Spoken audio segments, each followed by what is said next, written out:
Bonjour tout le monde. On va commencer.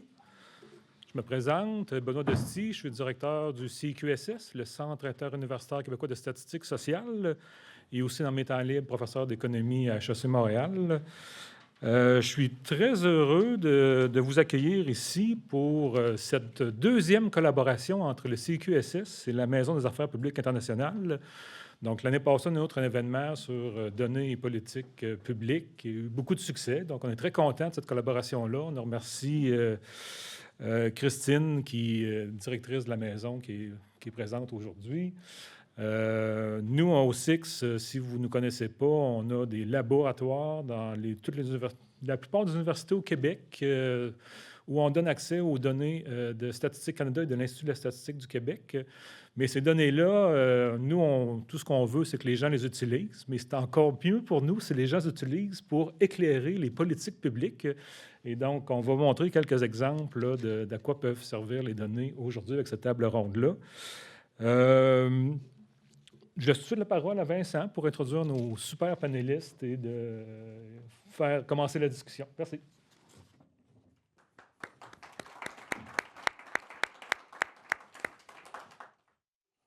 Alors, j'ai beaucoup de papier.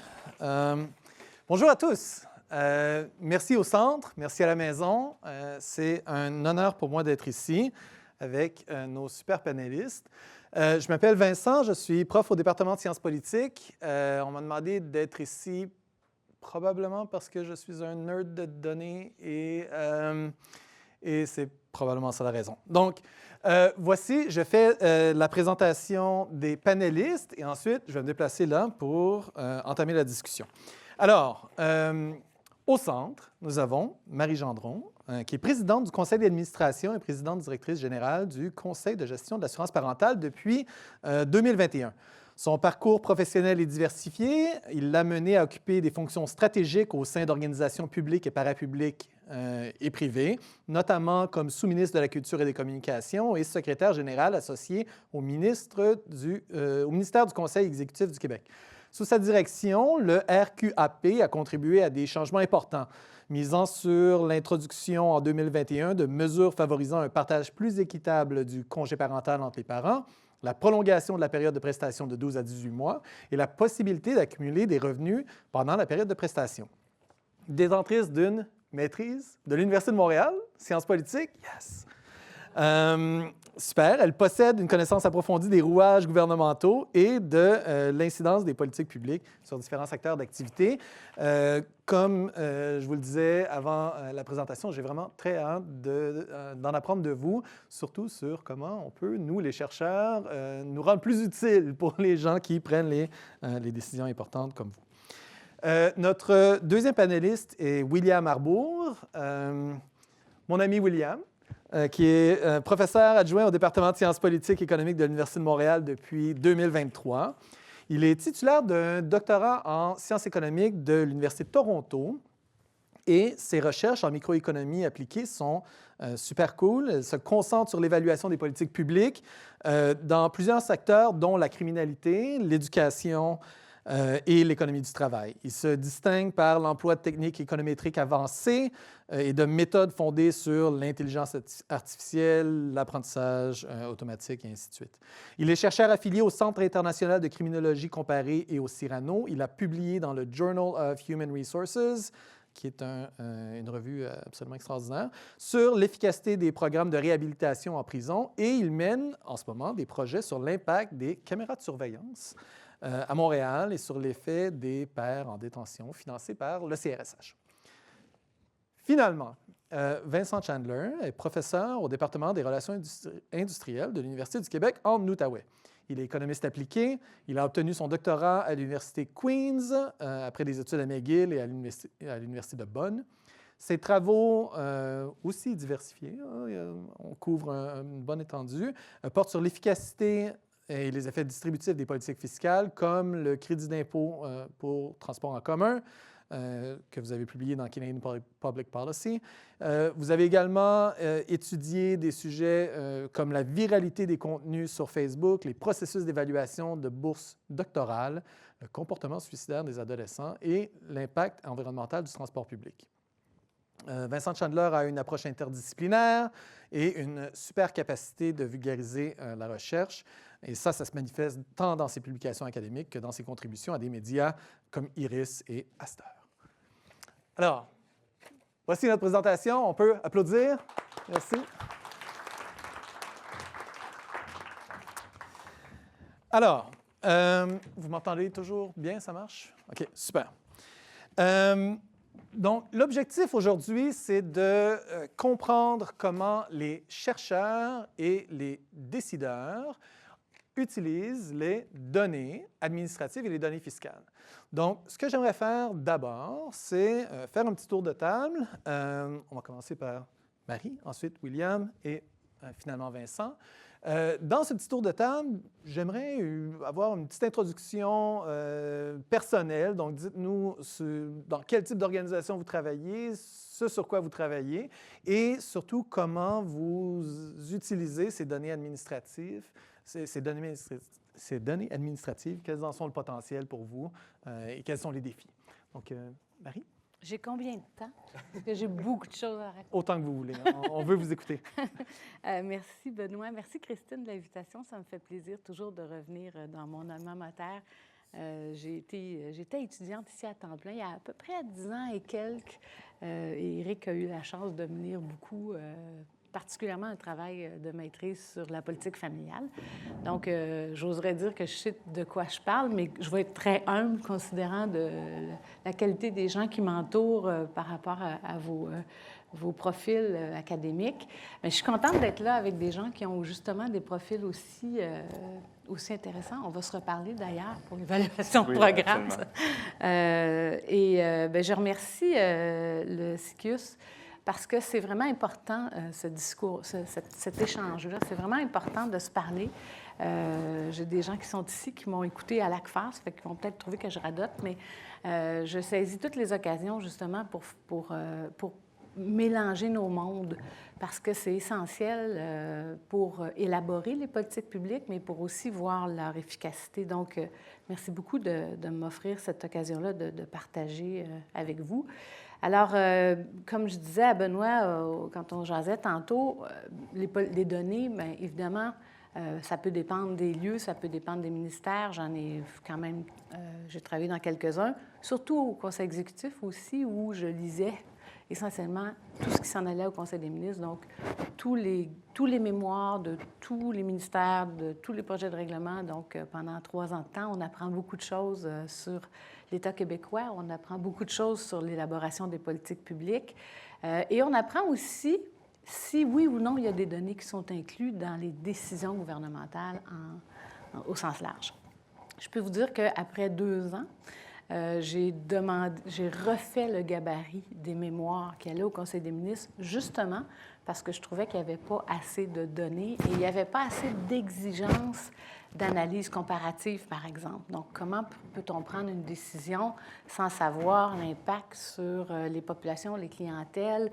Évidemment, on ne fait pas des thèses, on ne fait pas des travaux de maîtrise, on ne sait pas à ce niveau-là. Ça se résume en quelques paragraphes, mais quand même, il y a des données probantes qui sont disponibles et il s'agissait de mettre à l'intérieur même des gabarits des mémoires que remplissent l'ensemble des ministères un chapitre qui exigeait qu'il y ait des données qui appuient les propositions ministérielles. Donc ça, c'est générique, gouvernement du Québec, là où j'ai pu collaborer.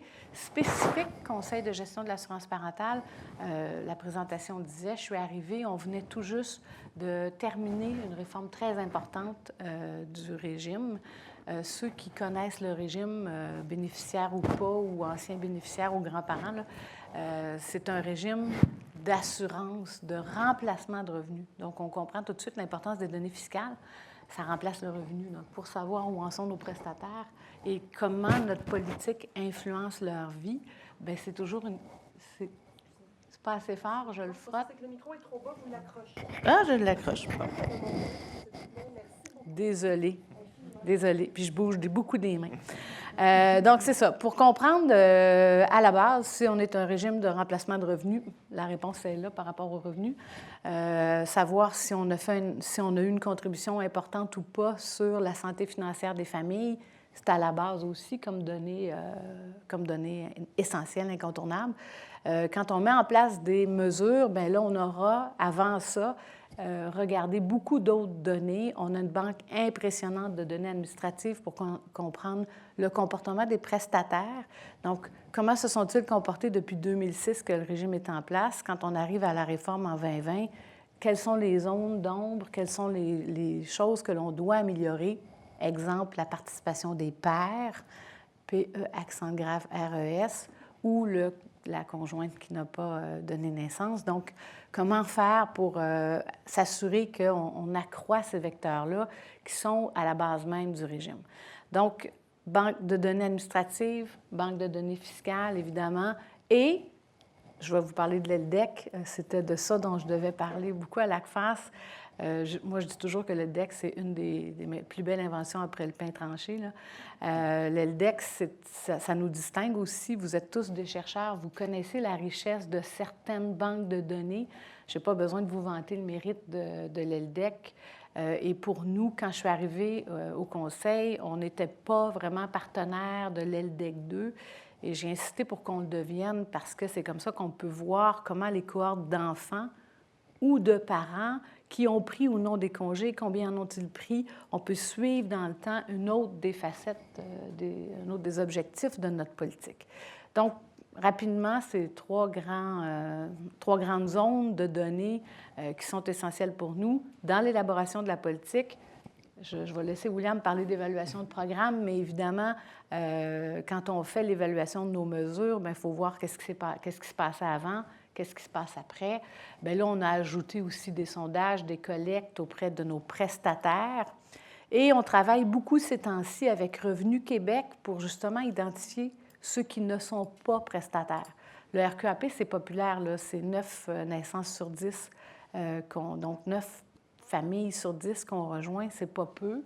Mais quand même, il y en a qu'on ne rejoint pas, ou il y en a qui ne font pas le plein des mesures. Ils ne viennent pas prendre tout ce à quoi ils auraient droit. Il faut comprendre en termes de données qui ils sont, donc Revenu Québec pairé avec admin. Puis il faut comprendre aussi de façon qualitative peut-être pourquoi ils n'y sont pas, quelles sont les raisons qui motivent leur absence. J'arrêterai ici, hein? Je pourrais continuer longtemps. Super, merci. Donc, j'aimerais maintenant qu'on se place un peu en amont de la prise de décision.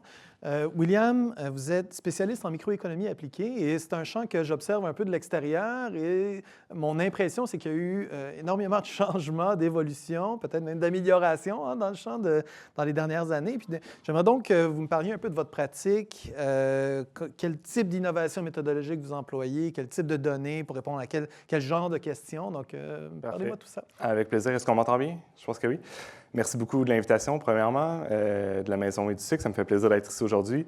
Beaucoup de choses que vous avez dites, je vais essayer de rebondir là-dessus. Ça me fait toujours plaisir d'entrer en dialogue avec les praticiens, les preneurs de décision. Souvent, on travaille un peu de façon isolée, mais de parler. Déjà, on règle beaucoup de questions, savoir c'est quoi les problèmes sur le terrain. Ça alimente et informe beaucoup de nos analyses, donc ça me fait plaisir d'être ici. Pour répondre à votre question, Vincent, donc c'est ça. Comme vous l'avez dit d'entrée de jeu, je me spécialise dans les méthodes d'inférence causale. Donc, on veut toujours savoir, avec les méthodes d'inférence causale, c'est quoi l'effet d'une politique, c'est quoi l'effet causal d'une politique sur des individus, sur des firmes, dans mon cas, sur des détenus, sur les détenus québécois, par exemple. Donc, j'utilise beaucoup de données administratives pour mener ce genre d'analyse-là et les données fiscales ne font pas exception, ne viennent pas d'expériences randomisées. C'est des données observationnelles qu'on a dans les sondages ou dans des recensements, par exemple. Et donc, comme ça ne vient pas d'expériences aléatoires, bien, il faut utiliser des techniques statistiques assez rigoureuses, tirées de l'inférence causale pour connaître le vrai effet d'un traitement ou d'une politique sur une population. Donc, c'est là-dedans que je me spécialise. Et dès le début de mon doctorat, j'ai commencé à appliquer ces méthodes-là sur la population correctionnelle québécoise. C'était un mandat qui venait du ministère de la Sécurité publique, qui nous avait demandé d'évaluer les programmes offerts en détention, des programmes de réhabilitation auxquels les détenus choisissent eux-mêmes de participer.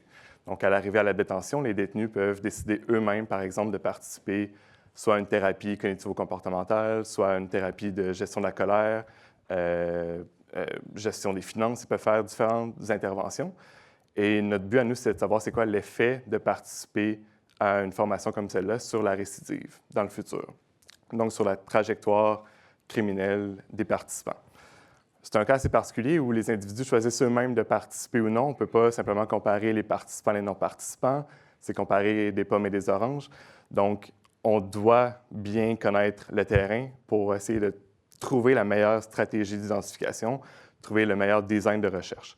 Donc, je pense qu'on va en reparler un petit peu plus tard là, de comment est-ce qu'on peut améliorer l'impact de nos recherches sur le milieu de la pratique. Je dépasse un petit peu, mais d'aller sur le terrain, de poser des questions. Donc, c'est quelque chose qui fait partie de notre démarche pour être sûr qu'on comprenne très, très bien tout l'écosystème de la détention. C'est extrêmement compliqué. Je pense que ça m'a pris à peu près 3 ans comprendre les données, parce que c'est très compliqué. Au milieu de la prison, les gens se déplacent à chaque jour, ils font des transferts de prison. Les données sur les programmes, c'était géré à même les détentions. Donc, c'était des fichiers PDF qu'on a dû scanner.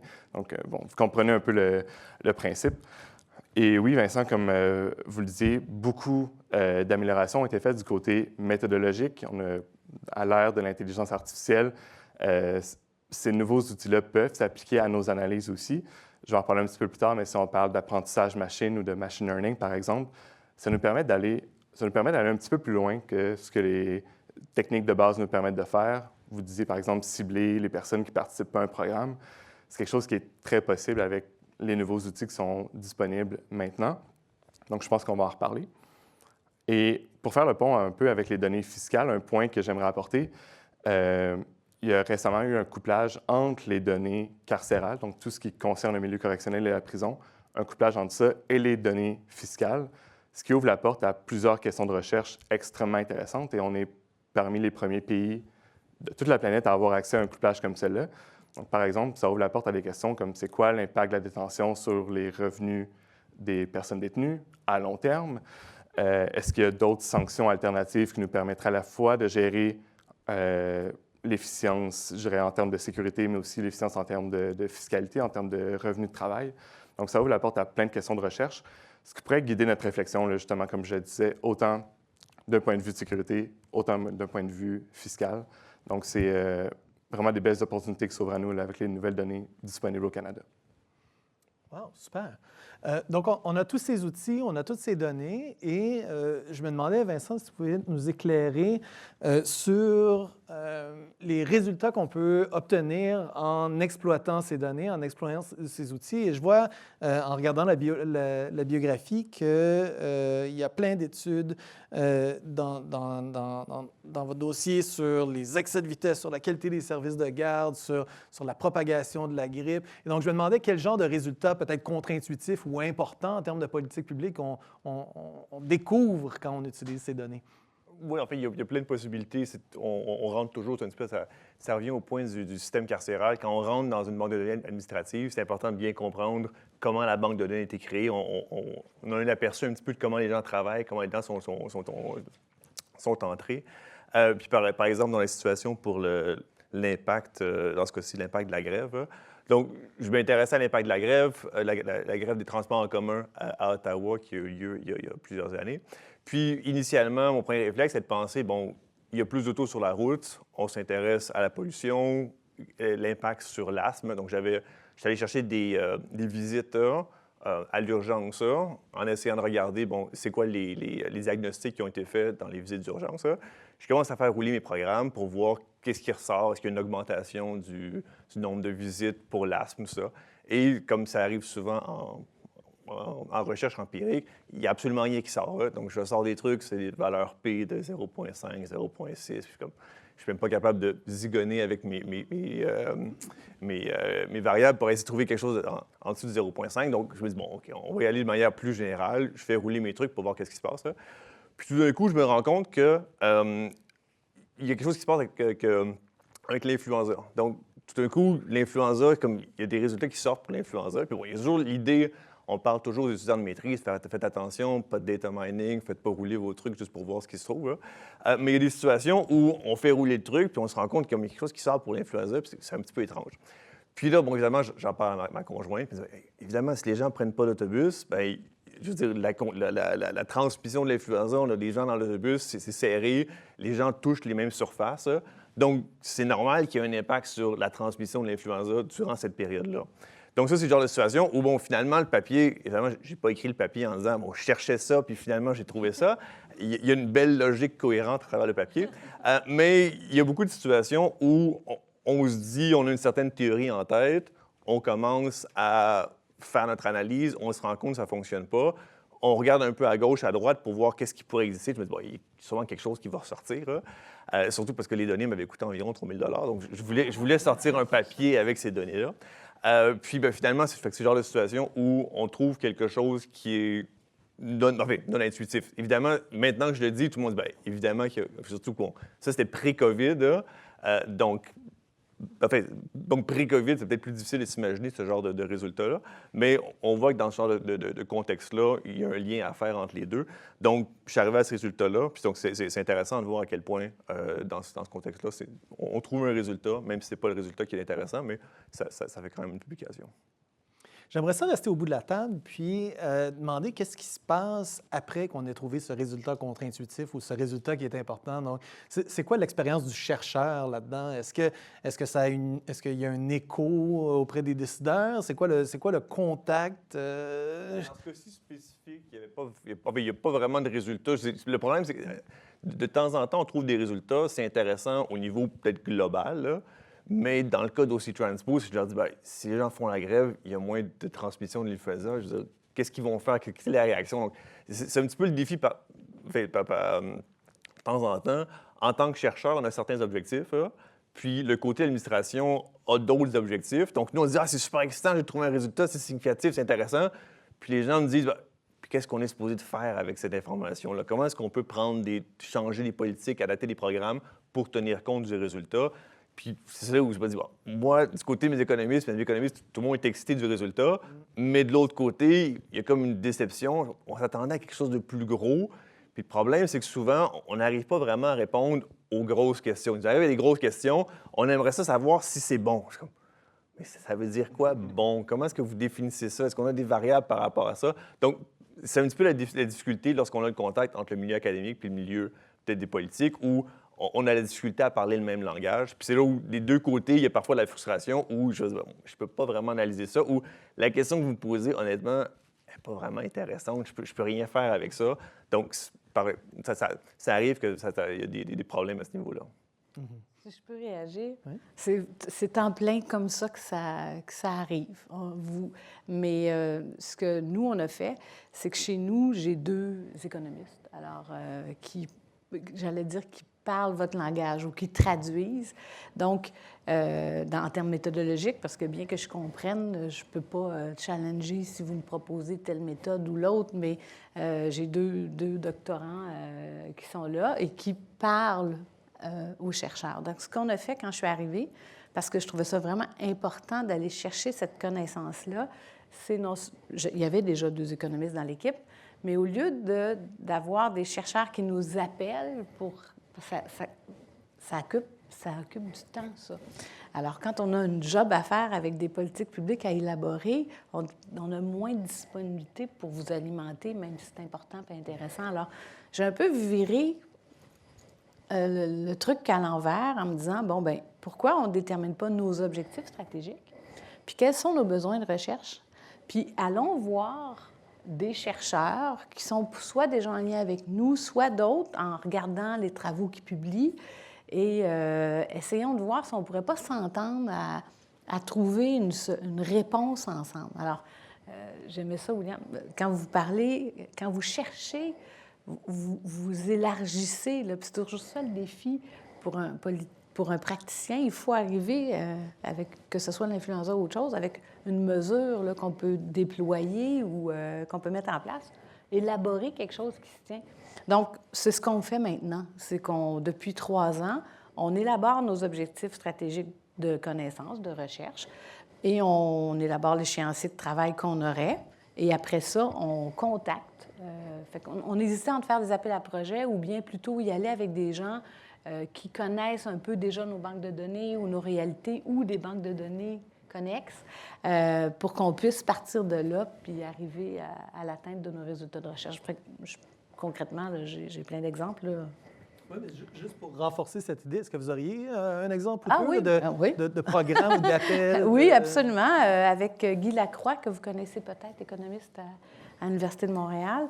Il y a un travail qui a été vraiment, vraiment intéressant parce que ça a alimenté la réforme de la loi actuelle qu'on a faite avec Guy Lacroix puis Morgane Plantier, qui est quelqu'un qui était de passage à Montréal, mais qui est maintenant en France, pour justement regarder les revenus des prestataires et les revenus des prestataires les plus faibles revenus. Parce qu'on avait déjà une mesure de pondération des revenus. Donc, si votre revenu est trop faible, on donne une pondération, une majoration qu'on appelle des prestations pour arriver à un seuil que l'on définit, soit le panier de consommation ou bon. Maintenant, on pensait qu'on pouvait améliorer cette situation-là. En travaillant avec Guy et Morgane, on a essayé différentes formules pour se rendre compte que, dans le fond, notre formule calculait les revenus sur une base familiale. C'est toujours évident hein, quand on a la réponse après, mais qu'est-ce qu'on aurait pu changer? Bien, on se rendait compte que, évidemment, la formule qui calculait sur des revenus familiaux était beaucoup moins avantageuse que sur des revenus individuels. Et aussi, bien, comparer les différents montants qui étaient alloués. Donc, on a non seulement haussé les montants, mais on a surtout modifié la mesure pour qu'elle s'adapte maintenant aux revenus individuels et non plus familiaux. Ça, c'est un cas très concret. Là. Okay, super. William, je suis sûr que la discussion a dû évoquer quelques réactions. Oui, beaucoup de choses. Mais on peut peut-être revenir là, sur le travail de terrain, donc l'entrée en dialogue avec les partenaires, avec les gens preneurs de décision. Souvent identifier le besoin des chercheurs, être sûr que tout ça est aligné, c'est un travail qui peut prendre du temps, mais toujours pour s'assurer que ce soit aligné au final, de travailler dans une perspective de co-création de projet. Avec ma courte expérience, ça a toujours été le plus utile, où le partenaire pouvait mettre en évidence, mettre en exergue certains problèmes. Ils ont des données, mais ils ne savent pas nécessairement quoi en faire, ils ont des petites idées, mais nous, d'arriver avec des idées, d'itérer comme ça jusqu'à ce qu'on ait un projet final où finalement les alignés de tout le monde sont alignés, c'est important. D'établir une relation de confiance aussi. On ne veut pas être vu comme des personnes qui faisons juste jouer avec des données sur notre ordinateur sans comprendre exactement d'où elles proviennent. Ça, c'est un travail que j'essaie de faire le plus possible. Donc, je parlais un petit peu tantôt de mon travail dans les détentions, par exemple. Donc, d'aller dans les prisons, ça fait partie de mon quotidien maintenant, aller voir comment ça se passe. Je vois mon étudiant Félix qui est ici, qui travaille sur les effets de PAIR, P-A-I-R-S dans notre cas. Donc, comment les détenus s'influencent entre eux. Bien, on est allé à Bordeaux il y a quelques semaines, aller voir dans les cellules comment ça se passait. Dans mon travail avec le SPVM, les services policiers de la Ville de Montréal, pendant à peu près 12 heures, j'ai fait comme un stage d'observation avec les policiers à me promener dans Montréal pour comprendre comment la donnée était créée, comment ça se rendait au centre d'appel par la suite et comment ça se rend sur notre ordinateur. Et ça informe notre stratégie, notre design de recherche. Des fois, on trouve une stratégie d'identification reliée à l'inférence causale en parlant aux gens sur le terrain. Donc, d'établir cette relation de confiance-là aussi entre le partenaire et les chercheurs, ça me semble crucial aussi dans tout le processus. OK, intéressant. Donc, ce que j'entends, c'est que parfois, les objectifs des chercheurs ne sont pas nécessairement alignés avec les objectifs des décideurs et qu'il peut y avoir un conflit. Une stratégie, ce serait d'avoir des experts à l'intérieur de l'organisation pour bâtir des ponts. Une autre stratégie, ce serait de vraiment intégrer le terrain, les praticiens, dès le début du projet pour construire quelque chose qui leur plaît.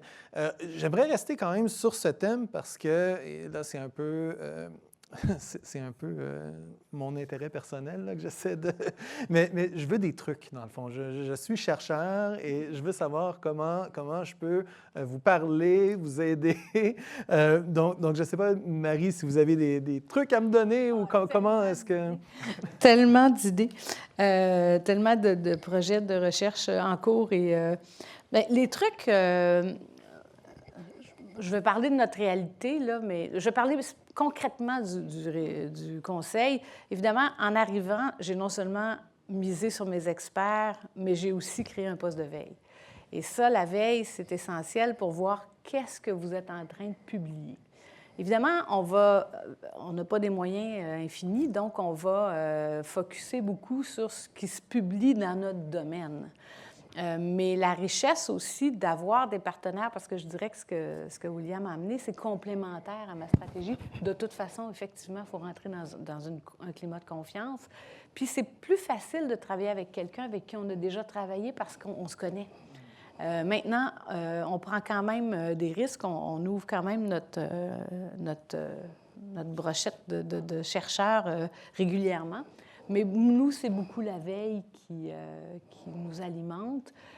Puis les contacts avec vous. Alors, aujourd'hui, c'est un excellent exemple de comment ça va nous servir parce que j'en apprends sur ce que vous faites. Vous allez apprendre un peu nos besoins. Bon, le conseil, c'est petit. Le régime, c'est grand. Le gouvernement du Québec, c'est vaste, mais je suis certaine, William, que déjà, tu as plein de contacts avec Sécurité publique. Donc, il y a des réseaux comme ça, des réseaux sectoriels, je dirais, qui se développent graduellement. Soyez présents, publiez, on va vous lire. Vous faites déjà. Puis c'est vraiment une question de réseautage. OK. Donc, sortir de notre bureau, être un peu patient. Construire ses... Okay. Oui, bien en fait, ça dépend des niveaux puis ça dépend des intérêts. Là. Quand vous restez longtemps dans votre bureau, vous devenez très spécialisé sur un sujet qui peut être très, très utile à une politique publique. Il n'y a pas de bonne formule, mais si l'intention puis l'objectif, c'est d'établir et de contribuer concrètement à des politiques publiques, ça demande parfois des sacrifices de votre part aussi parce que, justement, ça ne sera pas infini. Vous allez trouver quelque chose qui ne sera peut-être pas nécessairement utile à ce point-ci. Là, Éric va sourire parce que ce que j'ai utilisé, moi, pour mon travail de maîtrise, c'était les entrepreneurs politiques. Et non seulement j'ai écrit là-dessus, mais j'ai toujours cru profondément, c'était le fun de pouvoir écrire dessus parce que, effectivement, il y a des idées qui se promènent, là, c'est Kingdom, il y a des idées qui se promènent dans l'environnement, il y a des tendances. On ne réinvente pas complètement la roue, là, c'est très rare. Là, je vais faire... J'ai bifurqué Trump, puis là, je reviens. Je ne veux pas y aller. Mais donc, il y a des tendances, il y a des courants, il y a des... et c'est le fait que vous alimentiez ces connaissances-là qui vont faire émerger peut-être une nouvelle idée ou une nouvelle contribution. Super intéressant, merci. Dans l'intervention précédente de William, on a entendu que ces partenariats, c'est souvent un processus de longue durée où il faut bâtir la confiance, les relations, on en parlait de réseautage. Comment ça marche quand les produits de recherche qu'on publie sont extraordinairement complexes, quand ils utilisent des méthodes d'apprentissage automatique que seulement les chercheurs du 6e étage comprennent? Comment on fait pour communiquer ces résultats de façon à les rendre attrayants et intuitifs, intéressants? Je pense que c'est une grosse partie de notre travail, s'assurer que les résultats qu'on trouvent preneurs chez notre partenaire. Il peut y avoir beaucoup d'efforts de vulgarisation de notre part aussi, et ça, j'essaie de le faire de différentes façons. Donc, par exemple, d'avoir des résultats exploitables avant la publication scientifique, ça est un processus de longue haleine. Ça peut prendre jusqu'à 5-6 ans, du moins dans notre domaine. Et donc, d'avoir un cahier de recherche qui est disponible assez tôt, être disponible aussi pour recevoir les rétroactions puis qu'on puisse itérer, recevoir des commentaires très tôt sur notre travail. C'est quelque chose qui fait partie de mon quotidien aussi. Dans le cas de mon travail sur les détentions, j'en parle beaucoup. Ça a été un travail sur quasiment 6 ans. On a présenté au ministère souvent, on se rendait au bureau, présenter des résultats préliminaires, leur demander si pour eux, les résultats, est-ce que c'était censé? On a telle variable, on n'a aucune idée. Cette variable-là est mesurée comment? Est-ce que pour vous, vous comprenez ce qui est à l'écran en ce moment? Et souvent, on apprenait beaucoup de choses. Participer à des webinaires ensuite où l'ensemble de la sécurité publique était là, du ministère de la Sécurité publique. Et à chaque fois, évidemment, on ajuste le discours dépendamment de qui on parle. Des fois, c'est un peu plus technique, des fois un peu moins. Des fois, c'est le résultat qui importe, mais on veut quand même préciser qu'il y avait une réflexion derrière, qu'on a utilisé telle et telle technique. On ajuste notre discours dépendamment à qui on parle. Donc, webinaire, présentation, cahier de recherche, des notes de brefage aussi. Donc, ça peut être des fois juste un one-page, une page avec les résultats principaux. Est-ce que ça fonctionne? Si oui, pour qui? Combien ça coûte? C'est quoi le scénario alternatif? Ça, généralement, ça parle beaucoup. Ça circule assez bien aussi, généralement plus qu'une publication scientifique en anglais à laquelle l'université doit être abonnée pour y avoir accès. Il y a même des capsules vidéo qui ont circulé par rapport à ces recherches-là pour que ça se rende à tout le monde sur le terrain. Donc, les gens en détention, les personnels, ont beaucoup plus de choses à faire que d'écouter ce que 3 chercheurs ont à dire, mais d'avoir une petite vidéo de 3 minutes pour expliquer que finalement les programmes en détention fonctionnent. Mais ça s'est rendu jusqu'à là. Mais effectivement, comme vous le disiez, on parle d'une période d'à peu près 6 ans en tout. Là. Ça pourrait sûrement être accéléré, là, mais dans mon cas, première expérience, ça a duré assez longtemps. Mais donc, de participer à une culture d'évaluation comme ça, quand les chercheurs sont impliqués dès le début, j'ai l'impression que ça facilite et que ça accélère aussi la transmission entre les résultats et les décisions. Et donc, ça a été une expérience positive Tout à du fait. point de vue du chercheur. Et il y a une écoute, il y a un intérêt de l'autre côté aussi? Ou Tout à c'est fait. quoi l'expérience, là? Bien, dans ce cas-là, c'était un mandat qui nous était donné par eux, donc ils étaient effectivement très, très contents des résultats qu'on a trouvés. C'est pas toujours le cas, là, ça a donné que, bon, les programmes fonctionnent, tant mieux. Mais ça a donné lieu après à des échanges extrêmement productifs où, finalement, on a signé une entente de partenariat où on a accès aux données qu'on veut, on peut faire la recherche qu'on veut. Une fois que ce lien de confiance-là est établi, que les gens sur le terrain ont compris qu'on comprenait très, très bien les données, qu'on comprenait les enjeux, après, une fois que ça s'est établi, pour les chercheurs, c'est extraordinaire d'avoir accès à autant de données riches, granulaires, sur un sujet qui est aussi rare, aussi sous-exploité que les détentions, par exemple. Donc, expérience très positive. Ça a mené à beaucoup de projets par la suite, donc ça a vraiment porté ses fruits, là. Une bonne première expérience comme ça, fondée sur la confiance, fondée sur le dialogue entre les deux parties. Oh, super, super. Jusqu'à maintenant, on a parlé beaucoup de la relation entre les chercheurs et les décideurs. On a parlé d'évaluation de programmes. Une autre façon d'avoir une influence ou de faire profiter la société de nos connaissances, c'est d'en parler, de parler de nos résultats au grand public. Hein? Et Vincent, vous avez fait ça pas mal, publié dans plusieurs médias grand public. Et je me demande, quelle est votre expérience dans ce contexte-là? Est-ce que ça a été une belle expérience? Et comment est-ce qu'on doit adapter notre discours, peut-être, lorsqu'on communique à différentes personnes? C'est certain que le côté fondamental, c'est au niveau technique. Je veux dire, ça a déjà été mentionné. Lorsque j'écris pour Iris ou n'importe quoi, c'est clair qu'il faut que j'adapte mon langage parce que c'est pas le même langage que pour le langage du revue académique. Hein. Mais ce qui est important, c'est que j'écris en gros aux gens qui sont dans ma banque de données. Hein. Donc, j'écris à mes observations. Et mes observations peuvent alors me répondre en mettant des commentaires ou en m'envoyant des courriels. Là. Puis évidemment, la relation est différente parce que, contrairement à une discussion entre chercheurs où on est tous très éloignés du domaine, je veux dire, c'est notre travail, là, mais on revient à la maison puis la vie continue. Les gens qui lisent ces publications-là, c'est leur vie, c'est le montant d'argent qu'ils reçoivent chaque mois. Et moi, je dis, bon, est-ce que c'est trop, est-ce que c'est pas assez? Bien, évidemment, ils vont avoir une opinion assez tranchée par rapport à est-ce que c'est trop ou c'est pas assez. Bien, c'est leur vie, c'est l'argent qu'ils utilisent pour payer le loyer, tout ça. Donc, il faut faire attention lorsqu'on énonce des recommandations parce que ça devient très sensible, très, très subjectif pour eux. Donc, je ne m'y attendais pas vraiment, mais pour l'Iris, il y a des commentaires qui sont mieux. Puis, j'ai envoyé l'article, puis je n'y ai pas trop pensé. Puis là, tout d'un coup, je reçois un courriel en disant « Oui, il y a beaucoup de commentaires. » Je dis « Oh, est-ce que c'est une bonne idée? Est-ce que je devrais les lire? Hein? » La règle générale de toute publication, c'est de ne pas lire les commentaires, mais évidemment, il n'y a personne qui est capable de respecter la règle et de ne pas lire les commentaires.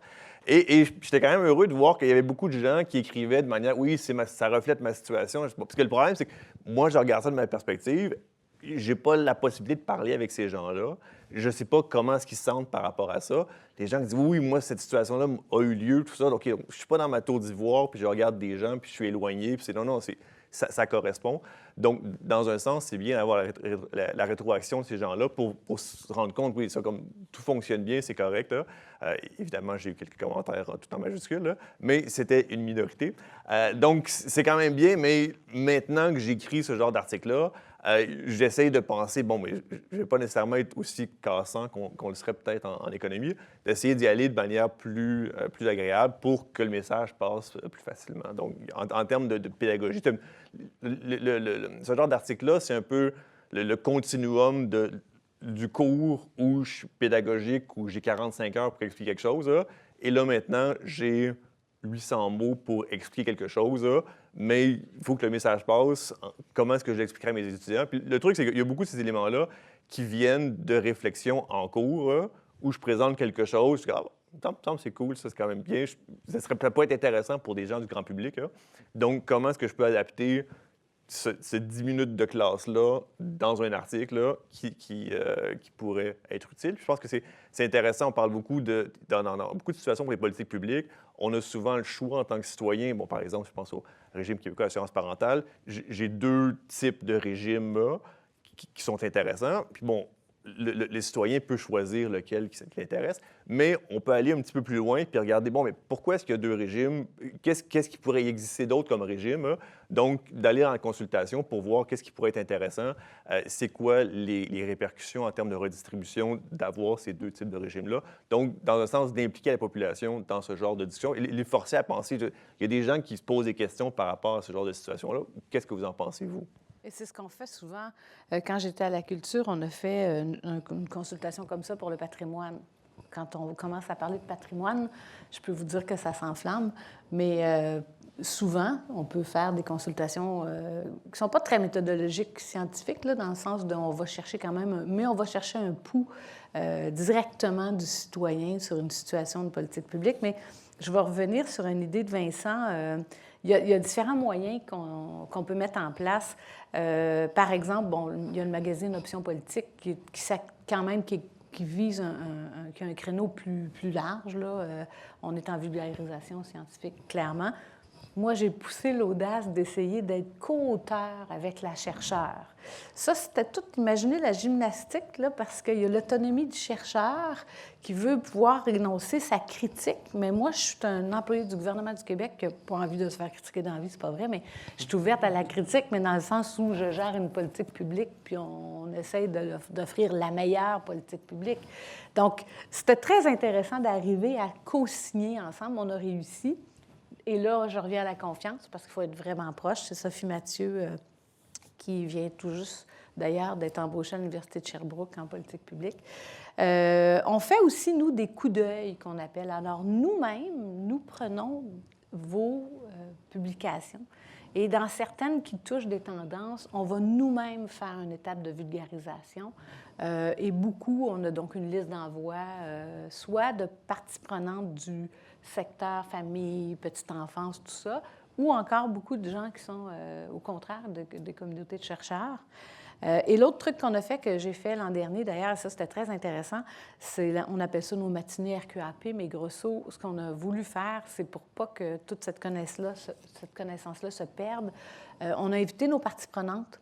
On était 150 à quelque chose qui est l'équivalent de webinaire, mais c'était aussi en présentiel, pour que nos chercheurs avec qui on avait présentement des travaux de recherche en cours puissent les présenter.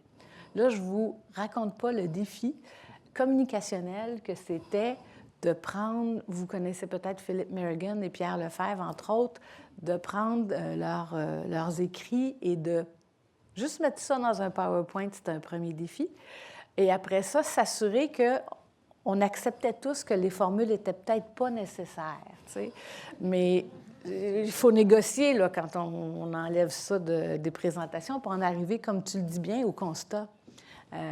Et j'ai beaucoup aimé ta remarque qui est très sensible. C'est vrai qu'on fait ça dans la vie, cette politique publique-là. On est pour la plupart passionnés, même si les fonctionnaires ont parfois, on a l'impression qu'ils ne sont pas, mais je vous garantis que j'en ai pas connu qu'ils ne sont pas. Et c'est vrai que, appelons-le client ou partenaire, il faut y aller avec sensibilité parce que c'est vrai que, comme les journalistes d'ailleurs, vous passez un peu à un autre appel. Il y a un autre, donc les conclusions peuvent être très difficiles à vivre. Parce que pour nous, il faut faire quelque chose avec. Je peux vous parler concrètement de la taxe sur la maternité, concept, qui illustre bien la complexité d'avoir une connaissance. On sait qu'on l'a, mais on ne sait pas trop comment la vendre. Puis là, il n'y a pas de journaliste dans la salle, j'espère, vous me le direz, puis on se parlera après. Mais on a entrepris ces travaux-là avec Guy Lacroix. Vous connaissez probablement le concept de taxe sur la parentalité, donc avant, après la naissance, quelles sont les différences de revenus, justement, soit des mères, des pères, des couples. Évidemment, il y en a une incidence financière, Mais bon, la bonne nouvelle, c'est qu'au Québec, elle est beaucoup moins grande qu'ailleurs et les parents, les femmes reprennent à terme. Bon, ça, c'est des travaux économiques qu'on a faits avec Guy Lacroix. On l'a dans nos mains, mais on n'est pas encore capable de communiquer ce concept-là. Parce que quand on va arriver au grand public, là, on n'a pas trouvé l'avenue pour que ça soit quelque chose de positif, puis qu'il n'y ait pas juste un « Ah, la grossesse coûte quelque chose aux femmes ». Malheureusement, c'est le cas. Il n'y a pas grand-chose qu'on peut faire. On peut être de plus en plus généreux pour atténuer, mais on ne pourra pas arriver à zéro. T'sais. Donc, c'est un concept complexe. Il est fort et il est essentiel, mais on n'est comme pas capable de communiquer au moment où on se parle. Et peut-être que les chercheurs ont un rôle à jouer ici. Parfois, c'est notre Oui. job d'annoncer des mauvaises nouvelles. Oui, bien, en fait, on l'a fait à travers, effectivement, Guy qui va, et comme vous le disiez, Guy va le publier dans quelques temps. Nous, dans les revues scientifiques, il y a tout le processus de publication qui est long. Donc, pendant ce temps-là, on a le temps peut-être d'ajuster notre propre message. Oui, oui. Pour rester un peu dans le même créneau, là, Vincent, il y a un biais là, que vous avez mentionné sur le RQAP. C'est sur le site de c'est IRIS, là? Ouais. Donc, je me demandais, c'est quoi le processus? Là, parce qu'on sait que, comme chercheur, on est de l'extérieur un peu, on observe les processus gouvernementaux, on observe les politiques, on analyse. Est-ce que c'était plus un processus d'observation ou il y avait vraiment une collaboration? Là? Comment ça s'est bâti? Dans ce cas-là, il y a eu une belle collaboration parce qu'en fait, c'est le genre de situation que j'étais dans mon cours. Hein. Puis, je disais à mes étudiants, ça doit être difficile pour une personne qui travaille au salaire minimum, qui reçoit des prestations du régime québécois d'assurance parentale. Là.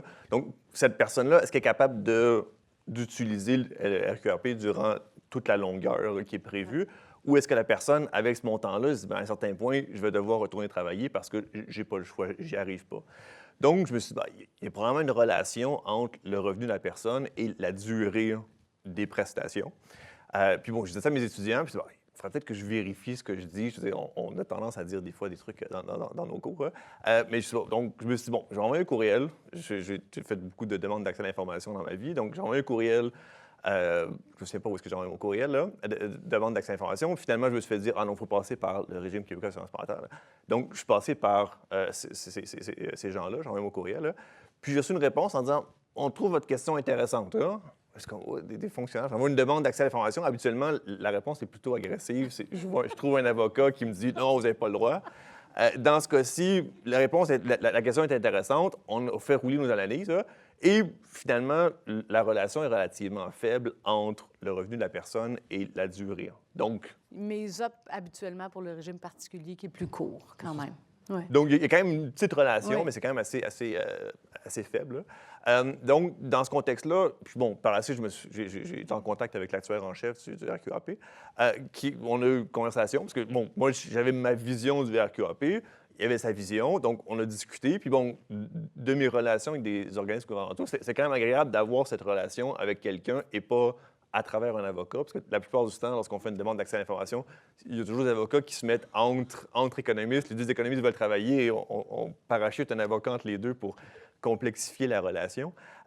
Donc, dans ce cas-ci, c'est agréable d'avoir cette relation-là. Puis bon, j'ai envoyé le papier que j'ai envoyé à l'IRIS pour dire, est-ce que tout est correct? Est-ce que ça correspond à votre expérience? C'est bon? Bon, on n'est peut-être pas d'accord sur certains points, mais en général, on est d'accord sur les faits. Donc, tout est bon. Puis c'est le genre de situation où c'est agréable de communiquer. D'un côté, eux, il y a quelqu'un qui s'intéresse à leur travail, donc c'est intéressant. Moi, je me rends compte que ma compréhension est correcte. On n'a pas la même compréhension, mais c'est correct. Là. Puis par la suite, j'ai envoyé, puis c'était bien. Donc, c'est une belle collaboration dans ce sens-là. Ça fait 3 semaines, 1 mois à peu près? Ça fait environ Ça fait à un mois. peu près un mois. Fait que je me rappelle la question, je l'ai lu, on a décidé comment on répondrait à Vincent. Fait que c'est un cas vraiment très concret qui nous unit. Puis c'était effectivement, j'en profite pour vous lancer le message que dans le fond, la surprise qu'on a eue, c'est que vous rentriez par les droits d'accès. Il faut peut-être bien connaître les droits d'accès, c'est pas nécessaire. C'est très contraignant, effectivement, que c'est pas toutes les informations qui sont protégées, qui ont besoin d'être protégées. Donc, il y a souvent au sein des organisations, que ce soit les gens à travers les relations publiques qui sont habitués à des demandes de données, Mais dans ton cas, c'était effectivement pas, on n'avait pas besoin de passer par une demande d'accès, alors c'est plus simple de travailler directement. C'est pas toujours facile. Dans le cas de la CAPI, c'est quand même une petite organisation, mais dans les grosses organisations, si je passe par les relations publiques, eux aussi ne savent pas trop quoi faire. Regardent sur leur site Internet, on veut donner l'information qui est sur notre site Internet. C'est difficile pour eux de rentrer, donc c'est toujours un petit peu le défi. Lorsqu'on a trouvé la bonne personne dans l'organisation, c'est merveilleux, puis la vie va bien. Mais puis les ministères réagissent. C'est agressant recevoir une demande d'accès. Alors, les ministères se ferment. Effectivement, il y a peu de gens qui vont prendre le temps de lire en disant « ben non, c'est pas une demande d'accès, on a juste à passer ». Parce qu'après ça, il faut justifier le fait qu'on n'a pas répondu à la demande d'accès. Donc, la question se pose, là, comment vous pouvez rentrer. C'est ça. Le problème, c'est que c'est pas clair comment on rentre. Puis bon, il y a beaucoup de gens qui m'ont dit « Pourquoi vous m'agressez comme ça? » Je dis « C'est pas la première fois que je l'entends. » Mais c'est difficile de rentrer parce que je sais pas comment... Je dis, bon, au fédéral, on a toujours JEDS pour essayer de trouver la bonne personne. Là. Ouais. Mais là aussi, c'est un peu comme un courriel, c'est un spam. Quelqu'un de l'extérieur qui m'écrit, je ne sais pas trop quoi faire avec ça. Donc, essayer de trouver une manière de rentrer dans l'organisation, c'est un gros défi. Donc, s'il y a une manière de rentrer, s'il y a une manière de trouver un chemin, ça, ce serait une belle manière d'améliorer ce genre de relation-là. Parce qu'actuellement, je suis d'accord pour dire que c'est peut-être agressif de passer par une demande d'accès à l'information, mais quel autre chemin? Je me le fais reprocher souvent. Vous auriez dû prendre un autre chemin. Lequel? Nous non plus, on ne le sait pas, mais vous auriez dû prendre un autre chemin. Oui, mais il n'y en a pas d'autre chemin.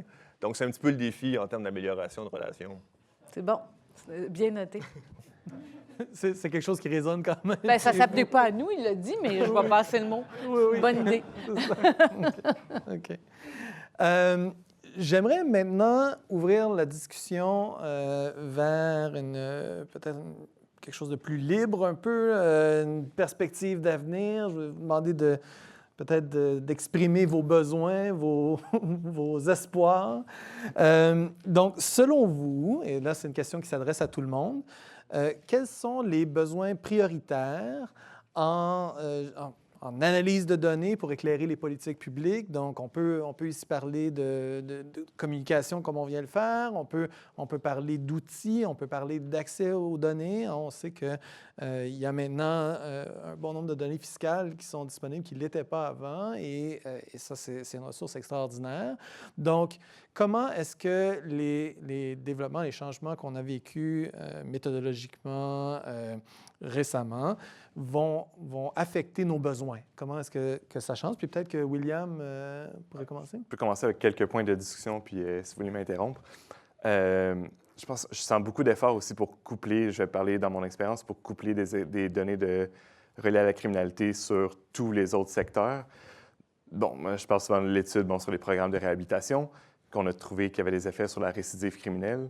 J'interprète ces résultats-là comme une borne inférieure des vrais effets d'une intervention comme celle-là. Oui, ça peut avoir des effets sur la récidive, mais des effets sur la santé, des effets sur l'éducation, des effets sur le revenu, des effets sur la dépendance sur un système d'aide sociale, par exemple, ce qu'on n'arrive pas à mesurer quand on regarde juste la récidive criminelle, par exemple. Donc, d'ouvrir un peu notre vision, d'avoir des données multisectorielles comme ça. Mais je sens vraiment qu'il y a un effort. C'est maintenant disponible. Je devrais avoir accès très, très bientôt aux données donc couplées entre système correctionnel et tout le reste qui est déjà disponible chez Statistique Canada, ce qui est disponible au Québec également. Donc, je sens vraiment un effort comme celui-là qui va ouvrir la voie à de nouvelles questions de recherche super intéressantes, je pense, du côté du terrain, du côté de la recherche également. On peut parler des outils, sinon je peux vous ouvrir la discussion aussi. Je serais curieux sur ce point-là. Ouais. Étant un chercheur qui a jamais travaillé avec des données couplées comme ça, est-ce que ça serait possible de juste me décrire le processus, comment on fait les contacts? Je sais que ça peut être long. Ouais. Ouais. Là, c'est une expérience un peu particulière. Donc, c'est une base de données relationnelles entre justice et tout le reste. On était un petit peu les cobayes et ont décidé d'ouvrir cette possibilité-là à 5 équipes de recherche. Donc, on devait postuler pour y avoir accès en premier. On savait que c'était disponible pour la toute première fois, qu'il allait avoir des enjeux. Donc, je n'ai pas encore accès aux données, mais je devrais y avoir accès très, très bientôt si tout se passe bien. Donc, c'était un petit peu particulier, un petit peu long. Sauf qu'on était quand même prêt à ça durant tout ce processus-là. Mais comme je le disais, je pense qu'au final, la qualité de la recherche qui va en découler vaut quand même l'attente. C'est quand même des données assez exceptionnelles en criminalité, à un niveau individuel. Là. On est vraiment tel individu incarcéré à tel endroit, est allé à l'hôpital pour telle condition. C'est assez rare. Il y a peut-être le Danemark et la Norvège là, qui ont des données comme ça en termes de criminalité. Et c'est même là. Donc, on est vraiment en très, très bonne position. On sent quand même beaucoup d'efforts. Donc, oui, il y a des délais, mais je pense qu'au final, ça va en valoir la peine. Tout à fait. OK. Vincent, de quoi on a besoin? Qu'est-ce qui se passe? Je le sais pas. Mais le problème, c'est que souvent, dans des situations comme la tienne, les chercheurs ont une certaine lignée. Moi, dans mon cas, c'est un petit peu plus éclectique. Mais je me dis que tranquillement, je pense qu'il y a une prise de conscience du côté des décideurs publics de l'importance de permettre l'accès. Puis je pense en termes d'informatique, il y a beaucoup plus de données qui sont disponibles. Donc, je pense qu'on évolue naturellement dans la bonne direction. Donc, je dirais que je n'ai pas nécessairement de suggestion de laisser les choses suivre leur cours. Je pense que ça va être utile pour les chercheurs du futur. Oui, bien, nous, à travers l'ISQ, par exemple, la chance qu'on a, puis je ne veux pas faire trop d'envieux, mais on vous reparlera, c'est qu'évidemment, on a un accès, on a des ententes de partage de données qui facilitent beaucoup le couplage puis les délais. Donc, évidemment, le couplage, c'est ça aussi qui va enrichir, par exemple, les travailleurs, l'ensemble des travailleurs couplés avec les prestataires, donc Revenu Québec couplés avec nos données administratives, et l'ELDEC. On va pouvoir apprendre qui sont les parents qui ne sont pas là. Et dans l'ELDEC, on leur pose des questions. Et pourquoi ils ne sont pas là?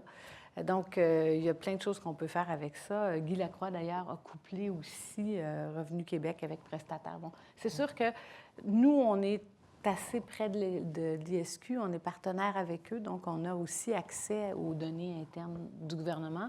Ce que vous avez aussi par extension quand vous travaillez avec nous. On va t'occuper l'année prochaine. Mais donc, ça, c'est pour le couplage. Mais dans l'avenir, si je vous dis paye électronique, ça ne vous parle peut-être pas, mais nous, ça nous parle beaucoup. Parce qu'à partir du moment où on sait, Revenu Québec, dès qu'on aura instauré, il semble-t-il que c'est d'ici quelques années, la paye électronique, ça amène une justesse des données.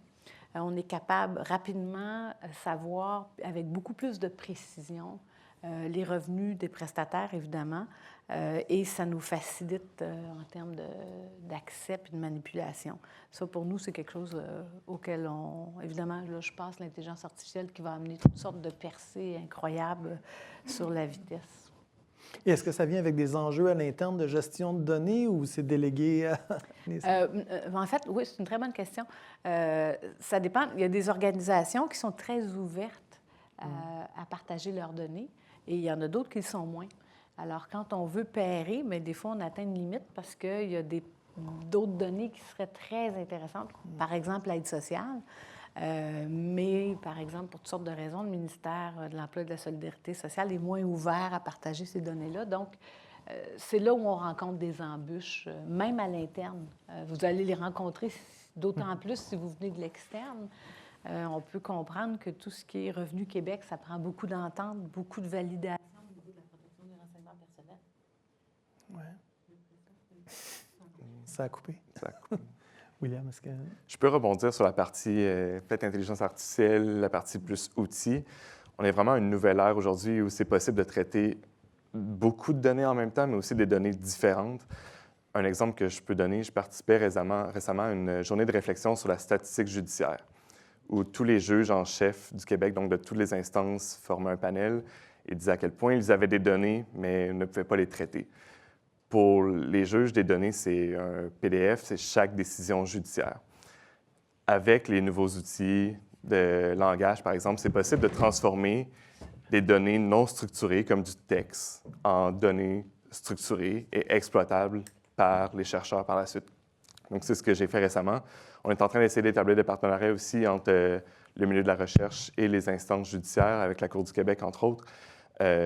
Donc, pour valoriser justement les données qui sont disponibles, mais que les outils, à la base, ne permettaient pas de traiter, ce qui est automatique aujourd'hui et très fiable, très rapide également. Donc, si on s'intéresse au délai judiciaire, par exemple, c'est quoi les caractéristiques d'un cas qui fait en sorte qu'il y a des délais? Ce n'est pas contenu dans des données administratives, c'est vraiment dans des données de texte, mais c'est possible de traiter ce genre de données-là maintenant. D'autres exemples là, qui pourraient utiliser l'intelligence artificielle, je vous parlais un petit peu plus tôt de cibler peut-être des familles qui n'ont pas recours à un programme. Je travaille en ce moment sur le bon d'études canadien avec mes collègues Laetitia René et Fernando Saltiel de McGill. Le bon d'études canadien, c'est un incitatif pour les parents à ouvrir un compte d'épargne pour leurs enfants lorsqu'ils sont rendus cégep et université.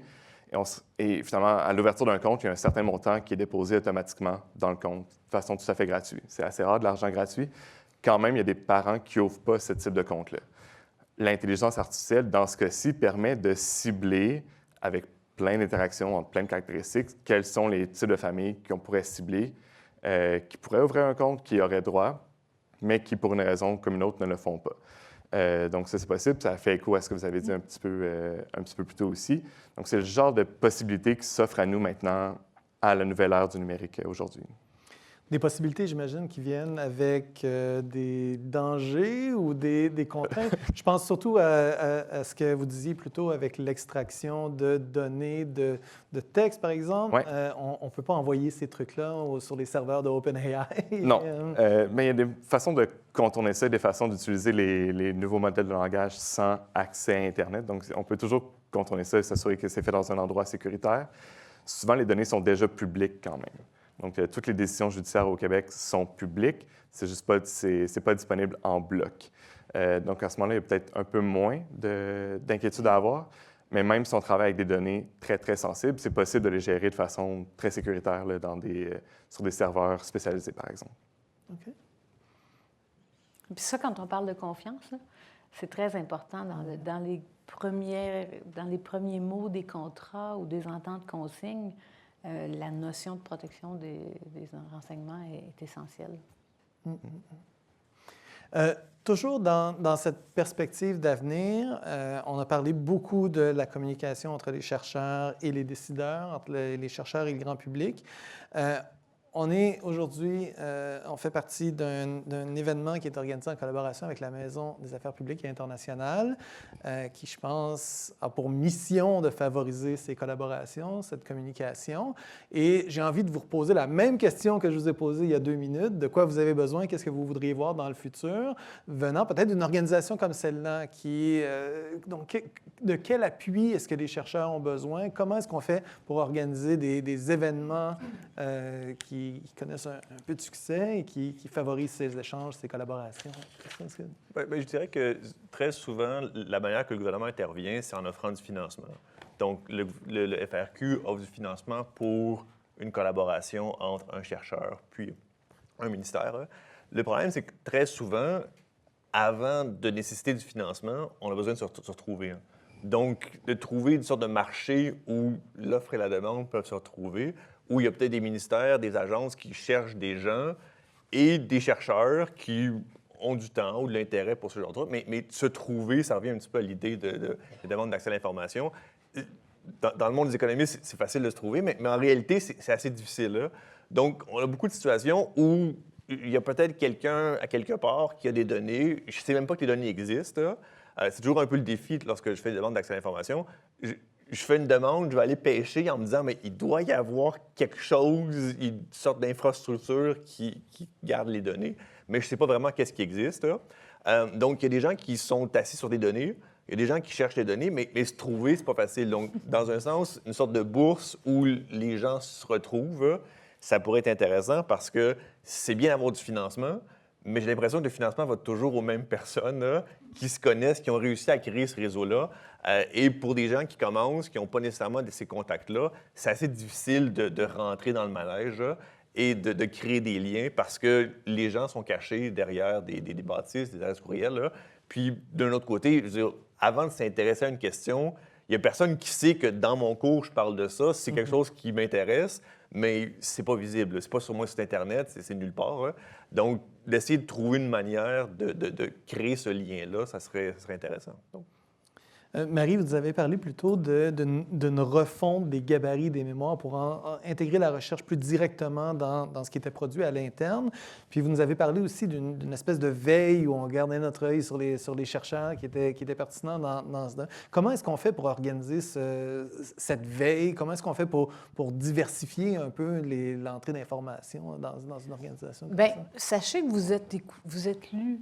Il n'y a pas juste chez nous qui faisons... Il y a une bibliothèque, Cécile Rouleau, qui a un système de veille au complet. Donc, les ministères s'abonnent à de la veille d'articles scientifiques. Donc, ça circule. C'est très intéressant, Vincent, ce que tu apportes. Ça circule, pour avoir été sous-ministre, ça circule à certains lieux. Donc, les départements qui élaborent les politiques et les programmes. Ça, c'est eux, votre gang. T'sais. Donc, je dirais, allez voir dans l'organigramme, vous devriez être capable de trouver des coordonnées là-dedans. Le truc n'est jamais bien compliqué, c'est gouvernement.qc.ca, puis après ça, il y a le début, mais je pense que vos spécialistes, c'est là qu'ils sont. C'est là que s'élaborent toutes les politiques et tous les programmes. Eux-mêmes ont leur réseau, habituellement, de connaissances, d'influence.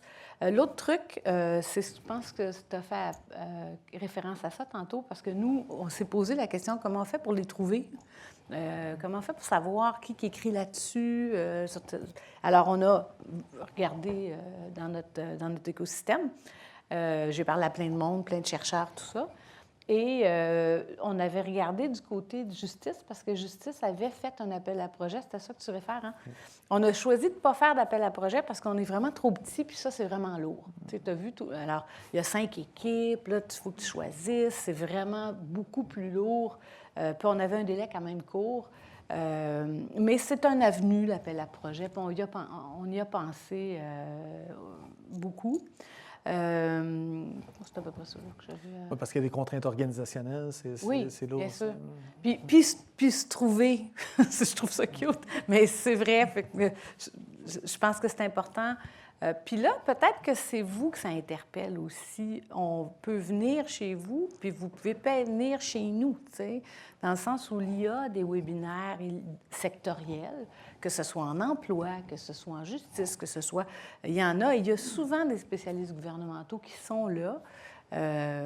Ça aussi, ça fait partie d'une dynamique dans l'écosystème. Et donc, les spécialistes gouvernementaux, les économistes qui sont à l'intérieur, peut-être que ça, c'est un bon point de contact pour nous. C'est définitivement les gens qui parlent le même langage, puis ils sont capables aussi de comprendre les besoins, mais aussi les contraintes. OK. Avant d'ouvrir vers le public, j'aimerais peut-être faire un dernier tour de table. Si vous avez, s'il y a quelque chose qui vous est venu en tête pendant la conversation, je pense que je vais vous laisser un peu de place, là. Oui, William, est-ce que... Je pourrais dire... L'événement d'aujourd'hui, c'est déjà un bon premier point de départ de communication entre ministères et chercheurs. Je pense que la Maison des affaires publiques internationales peut vraiment se situer comme point de communication, faire le lien entre. Une chose qui pourrait être super intéressante, par exemple, on voit des fois des ministres donner des entrevues à tout le monde en parle, au téléjournal, et qui avancent certaines choses.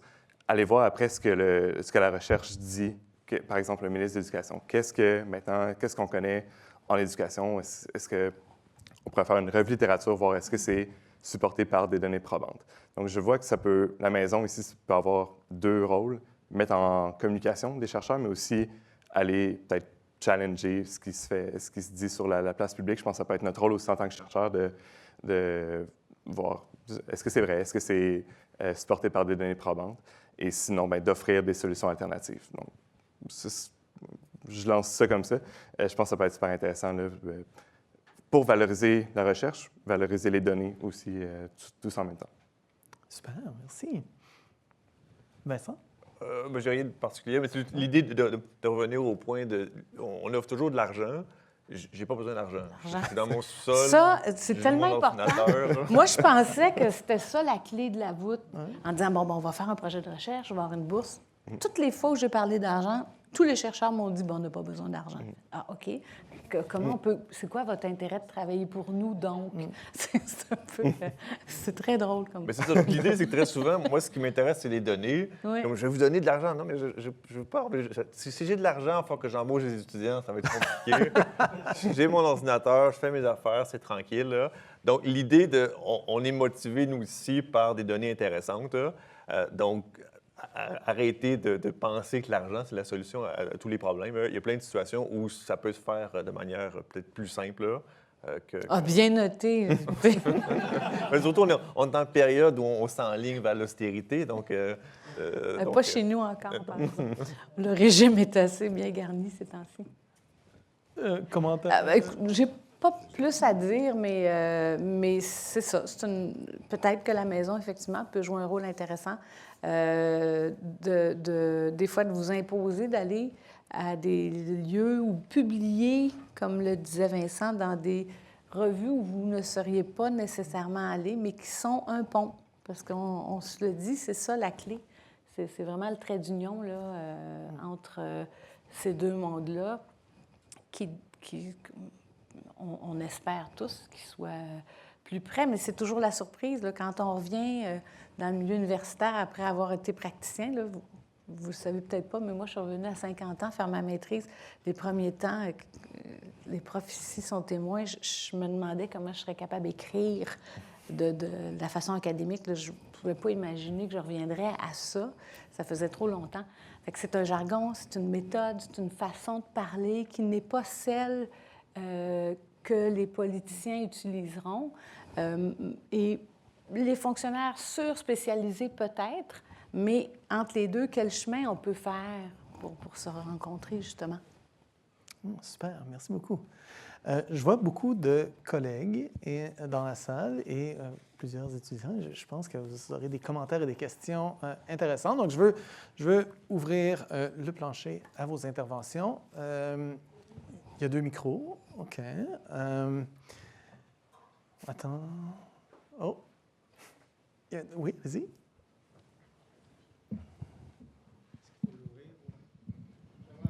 Je vais avoir beaucoup de choses à dire. Si vous pouviez vous présenter aussi, Oui, ça serait super. Jimmy Bond, directeur de la Direction de la protection et de l'optimisation des données administratives à l'Institut de la statistique du Québec.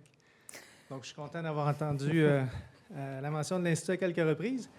Par contre, c'était ciblé sur les données de l'ELDEC, effectivement, qui avait du jumelage avec des données administratives dans le cadre de ce projet-là.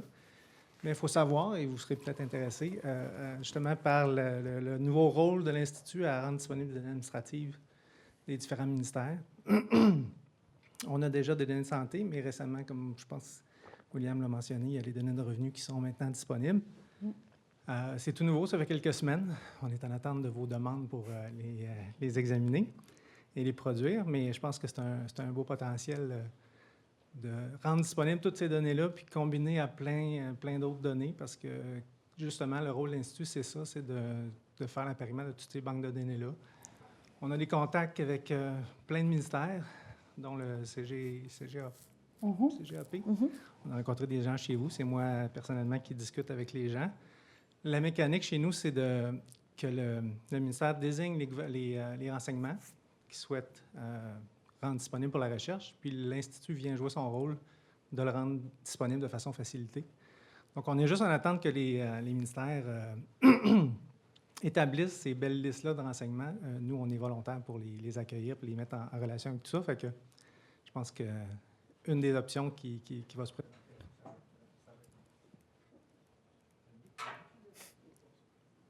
Il est mort. C'est une discussion très intéressante. Je suis vraiment content d'entendre ça, de voir votre besoin. Puis, je pense qu'il y a beaucoup de possibilités avec l'offre que nous, on va offrir dans les prochaines années par rapport aux... Est-ce que je peux vous garder 1 minute puis vous poser, moi, une question? OK. En fait, peut-être même 2 questions. Donc, pour quelqu'un qui n'aurait pas eu d'expérience de travail avec vous, pourriez-vous me parler un peu de la perspective du chercheur ou comment vous voyez la relation avec le chercheur, comment on vous approche, comment ça fonctionne. Et deuxièmement, si vous pouvez, parce que je sais que ce n'est pas tout le monde ici qui connaît bien votre organisation, donc peut-être me donner un profil ou, je sais pas, des exemples de projets sur lesquels vous avez travaillé avec les gens de l'extérieur, juste pour nous donner une idée de l'étendue là, des possibilités. Je vais peut-être me virer avec un collègue pour les exemples, mais disons pour la façon d'approcher l'Institut pour avoir des données, c'est de contacter notre service d'accès aux données. En fait, je vous inviterai en premier à venir assister à ma présentation. J'ai un webinaire mardi prochain, justement, sur l'ajout des données de Revenu Québec là, à notre offre de service. C'est ça, c'est de contacter les gens du service d'accès aux données ou d'aller voir notre site Internet où il y a toute la documentation pour présenter une demande d'accès. Il faut savoir que nous, notre rôle, c'est de rendre disponibles des données. Donc, il y a des gens qui vont être contents. Ce n'est pas de faire des analyses pour vous, c'est de vous rendre disponible des fichiers de microdonnées combinés avec de différents secteurs, de vous donner un environnement technologique pour venir exploiter ces données-là dans un environnement sécurisé, puis de vous permettre cette exploitation-là pour que vous puissiez faire les analyses que vous souhaitez et sortir des résultats qui sont d'intérêt pour vous, avec la panoplie de données que ça peut représenter. Donc, présentement, je ne m'en cache pas, les délais sont quand même assez longs. Ça fait quelques années qu'on a eu vraiment le mandat d'améliorer cet accès-là et de diminuer les délais. C'est tout récemment que les lois nous le permettent vraiment, parce que notre loi de l'Institut a été changée en 2021 seulement. Et les premiers décrets de désignation, c'est en 2022. Donc, ça fait quelques années que vraiment on a des données là, où les mains libres pour travailler sur l'amélioration des délais. Et non, c'est de déposer une demande. Une fois que votre projet est évalué, autorisé, bien, on met en branle la réalisation des fichiers. On vous rend disponible un jeu de données ou un ensemble de jeux de données qui correspond à ce que vous avez demandé, ce qui vous est autorisé. Et donc, après ça, c'est votre rôle de faire les analyses, faire les travaux. Donc, pour ce qui est des exemples, moi, je suis un petit peu loin. La partie service d'accès aux données et plus, moi, je dirige l'équipe qui fait l'appariement puis qui prépare les jeux de données pour vous, mais il y a différents projets. Là, on est rendu à, je pense, à plus de 450 dans les 4 dernières années là, de projets, soit de demandes d'information ou de demandes d'accès à des données qui ont été déposées. Ne sont pas toutes réalisées parce que dans les dernières années, ça a quand même augmenté beaucoup avec les données qui ont été ajoutées, donc santé, éducation, revenus. On discute présentement avec le MIFI. Le décret devrait partir bientôt pour signature. On discute avec Retraite Québec, on discute avec MFA, on discute avec le MSP, la Sécurité publique. Si j'ai bien compris, vos travaux étaient plus au niveau des données fédérales. Ou c'était des données provinciales pour commencer, donc avec le MSP. OK. Donc, nous, on a un projet, là, je ne sais pas si je peux nommer des chercheurs ou des projets, mais en tout cas, on a un projet avec un chercheur là, qui collabore avec le MSP. On a produit un fichier pour lui. Là, je ne sais pas où ça en est rendu, s'il y a accès aux données ou c'est très, très bientôt. Mais tout est possible. Même si notre catalogue de données n'est pas complet pour un projet de recherche, on est toujours en mesure d'accueillir des données d'un autre ministère qui n'aurait pas encore désigné des renseignements ou un chercheur qui aurait sa propre cohorte ou un autre organisme qui pourrait contribuer avec des différentes données. Tout ce qu'il faut, c'est l'autorisation de les recevoir, puis à partir de ça, on peut les appareiller, puis on peut les rendre disponibles dans notre environnement. C'est quelque chose qu'on fait fréquemment. Super, merci. Puis concrètement, nous, on est en discussion avec vous à travers le MES aussi. Et ça simplifie la vie des chercheurs, mais ça simplifie la vie de l'organisme aussi parce que toutes les validations par rapport au droit d'accès, la confidentialité, c'est déjà couvert par l'Institut de la statistique du Québec. Puis ils font un excellent travail à aller convaincre les autres ministères de partager leurs données. On essaie fort. Des fois, c'est dur, mais c'est ça, on est vraiment dépendant du ministère qui veut désigner ces données. Il y en a qui... On ouvre la porte, on ouvre les vannes, toutes les banques de données sont disponibles, toutes les variables. Il y en a d'autres qu'on y va étape par étape. Revenu Québec est un bon exemple pour... là, ils ont décidé de désigner en premier les données sur les particuliers. On a reporté dans une deuxième phase les données sur les entreprises, les sociétés, mais c'est quand même dans les cartons qu'on recommence les discussions prochainement. Retraite Québec, je sais qu'ils ont plein de programmes. Ils ont choisi de désigner en premier les données de RRQ, donc on travaille là-dessus. Mais je sais qu'il y en a d'autres.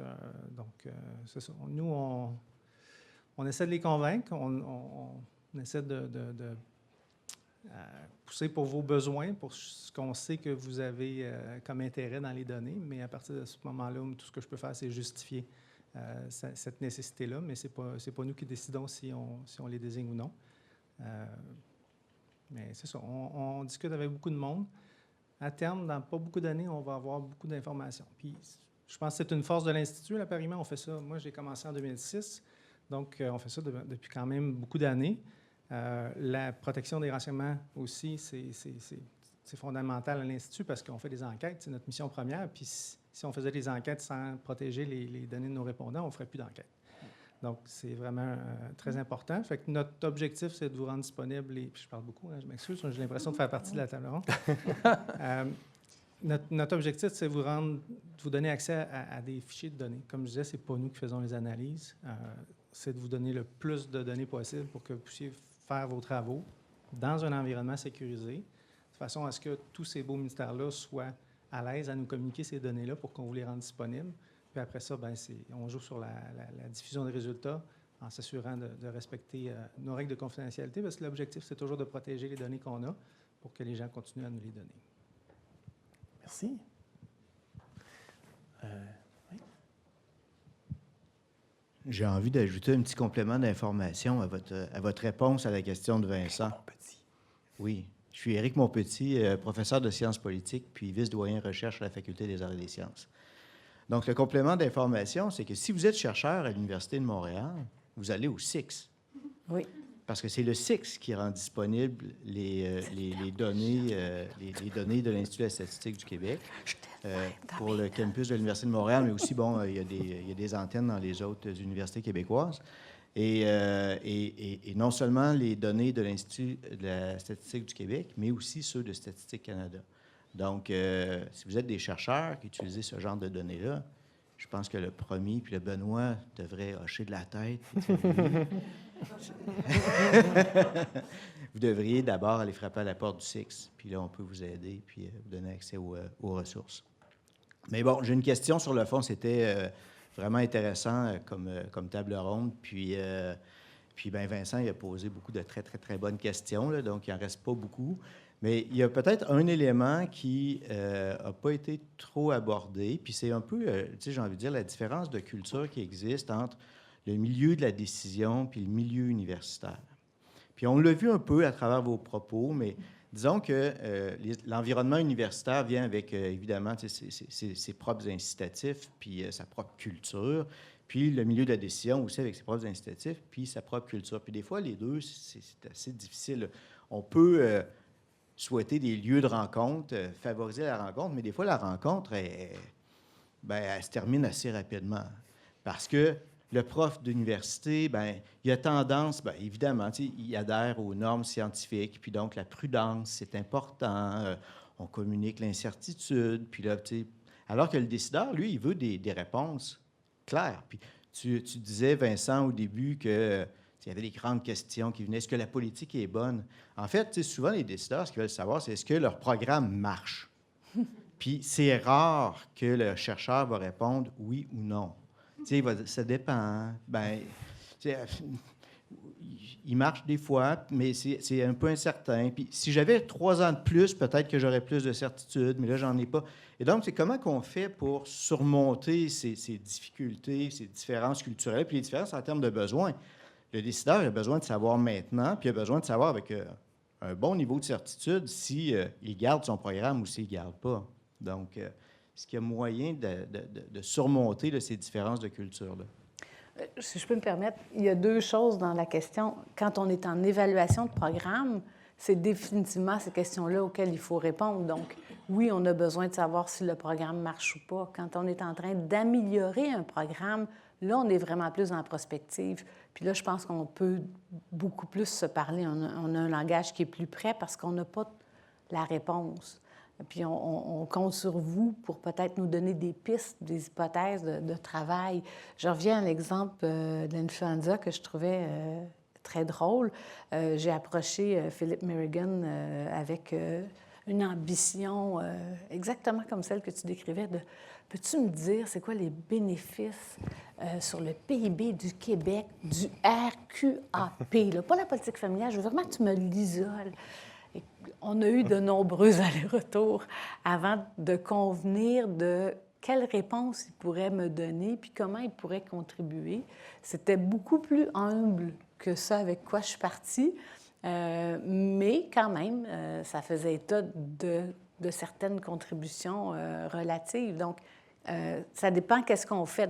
Si on est en train d'évaluer la politique publique, là, on veut savoir si le programme marche.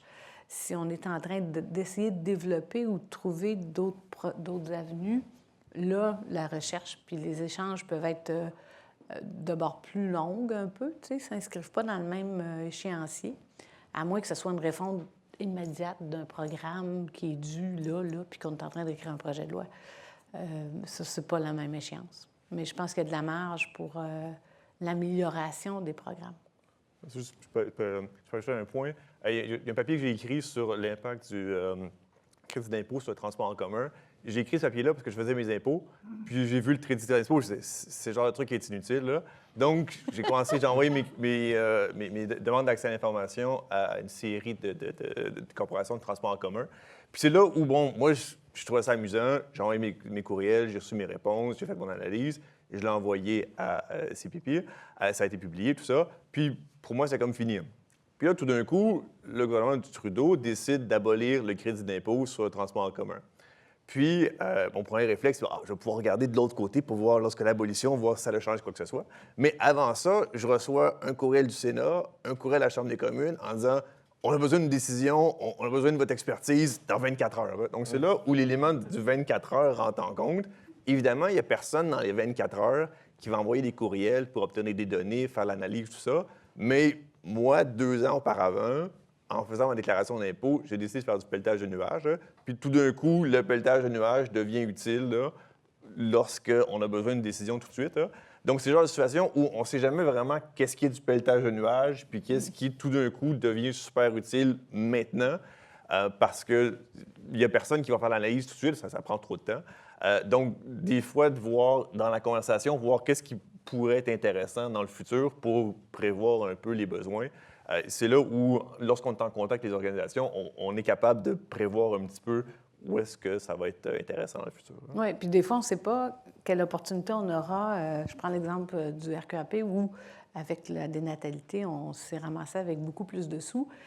On ne le savait pas avant, puis on ne le savait pas quand on avait entrepris certains travaux de recherche, mais là, on sait qu'on va être capable de réallouer des sommes. Donc, ce qu'on avait déjà, je ne dis pas dans nos tablettes, là, mais comme apprentissage,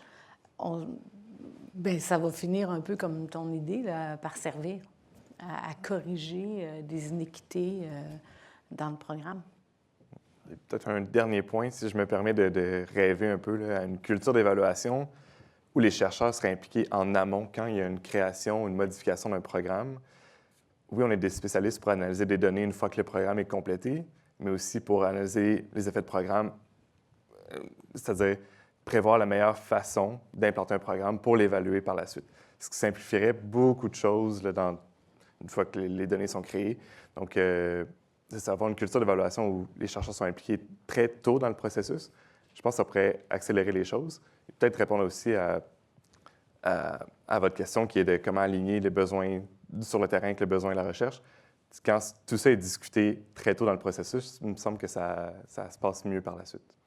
Mais on n'est pas dans les lunettes roses, là. C'est vrai que c'est vrai que c'est deux mondes, c'est vrai qu'il y a des prérogatives qui sont différentes, mais il y a des points de jonction. Ouais. Quelqu'un d'autre? Oui? Oui, bonjour. Ça marche-tu, ça? Comme ça marche? C'est bon? Oui. Excellent. Bien, bonjour tout le monde. Merci beaucoup pour cette conversation vraiment intéressante. Je veux d'abord m'excuser d'être arrivée en retard, mais c'était vraiment pour une bonne raison, parce que j'étais avec des collègues de l'ISQ en rencontre autour d'un fascicule sur l'ELDEC là, au sujet du travail chez les jeunes. Donc, j'espère que je suis pardonnée de ce retard. Mais malgré tout, je me présente. Je m'appelle Véronique Dupéré. Je suis professeure à l'École de psychoéducation à l'Université de Montréal et je suis ici, entre autres, parce que À partir du mois de juin, je vais essayer de remplacer Benoît du mieux que je peux. Donc, je vais occuper le rôle de directrice académique au SIX. Donc, c'est aussi pour ça que je suis là aujourd'hui. Puis c'est ça, donc moi, j'arrive d'un champ disciplinaire vraiment différent, puis d'un autre angle, mais en même temps, je vous écoutais, puis j'ai l'impression que les réalités qu'on vit sont tellement partagées, peu importe la discipline d'où on vient. J'ai entendu des enjeux de création de liens. Quand on est en relation, c'est beaucoup plus facile. Quand on commence à y penser dès le début d'un projet, puis qu'on l'implante au moment de la conception, ça facilite énormément l'analyse après. Aussi, toutes les barrières qui sont là, comme chercheur quand même, plus en début de carrière, là, je ne sais pas trop où c'est le milieu, en tout cas, je ne sais pas trop.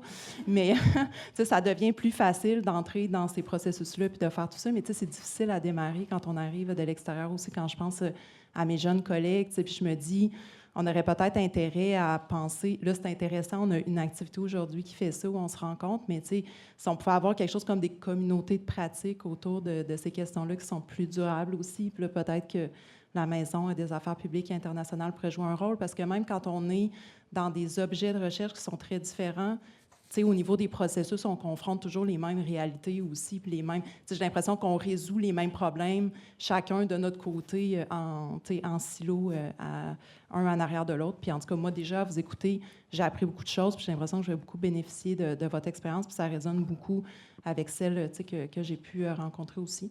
J'ai fait le processus avec l'ISQ de partir de données que j'avais déjà, puis de l'apparier avec des données administratives qui étaient dans vos systèmes aussi. Ça a été une expérience vraiment positive aussi. Là. Je pense que j'étais dans les premiers projets au début un peu pilote, mais en tout cas, je serais curieuse d'en discuter avec vous aussi pour savoir où vous êtes rendu. Mais moi, personnellement, en tout cas, je trouverais ça vraiment intéressant de penser à comment pérenniser tout ça, puis peut-être au sein de la Faculté des arts et sciences, dans différentes disciplines, comment réunir un peu ces expériences-là, ces expertises, dans une relation justement peut-être un petit peu plus continue qu'on fait un événement une fois sur ce sujet-là. Voilà.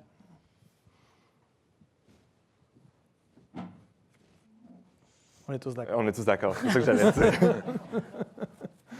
Merci. Alors, quelqu'un d'autre?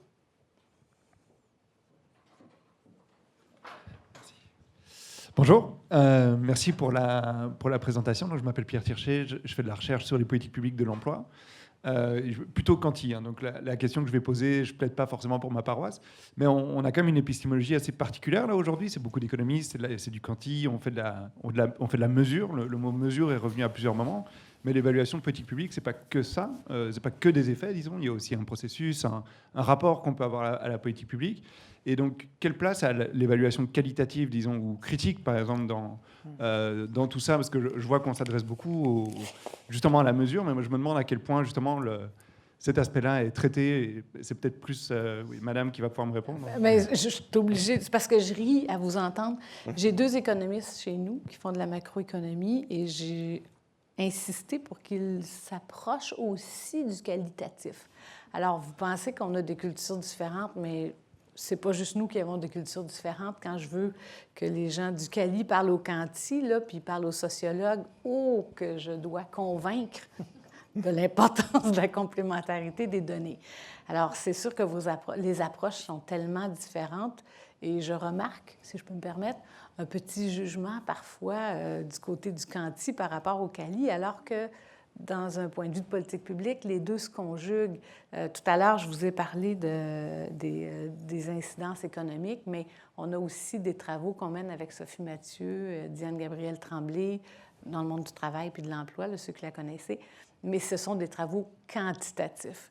Alors, on peut en prendre et en laisser, puis on peut dire beaucoup de choses sur les méthodes qui sont très différentes, évidemment, mais ça nous aide souvent à colorer du quanti. Et c'est beaucoup à ça que ça sert de notre côté. Là. Quand je vous parlais de l'appariement des parents qui sont là ou pas là, bien, on va retourner voir du quantitatif parce qu'il y a eu beaucoup du qualitatif parce qu'il y a eu beaucoup d'entrevues. Et on a beaucoup de pistes à travers ça. Ça nous a vraiment aidé à faire des hypothèses de recherche avec des entrevues de parents sur les obstacles.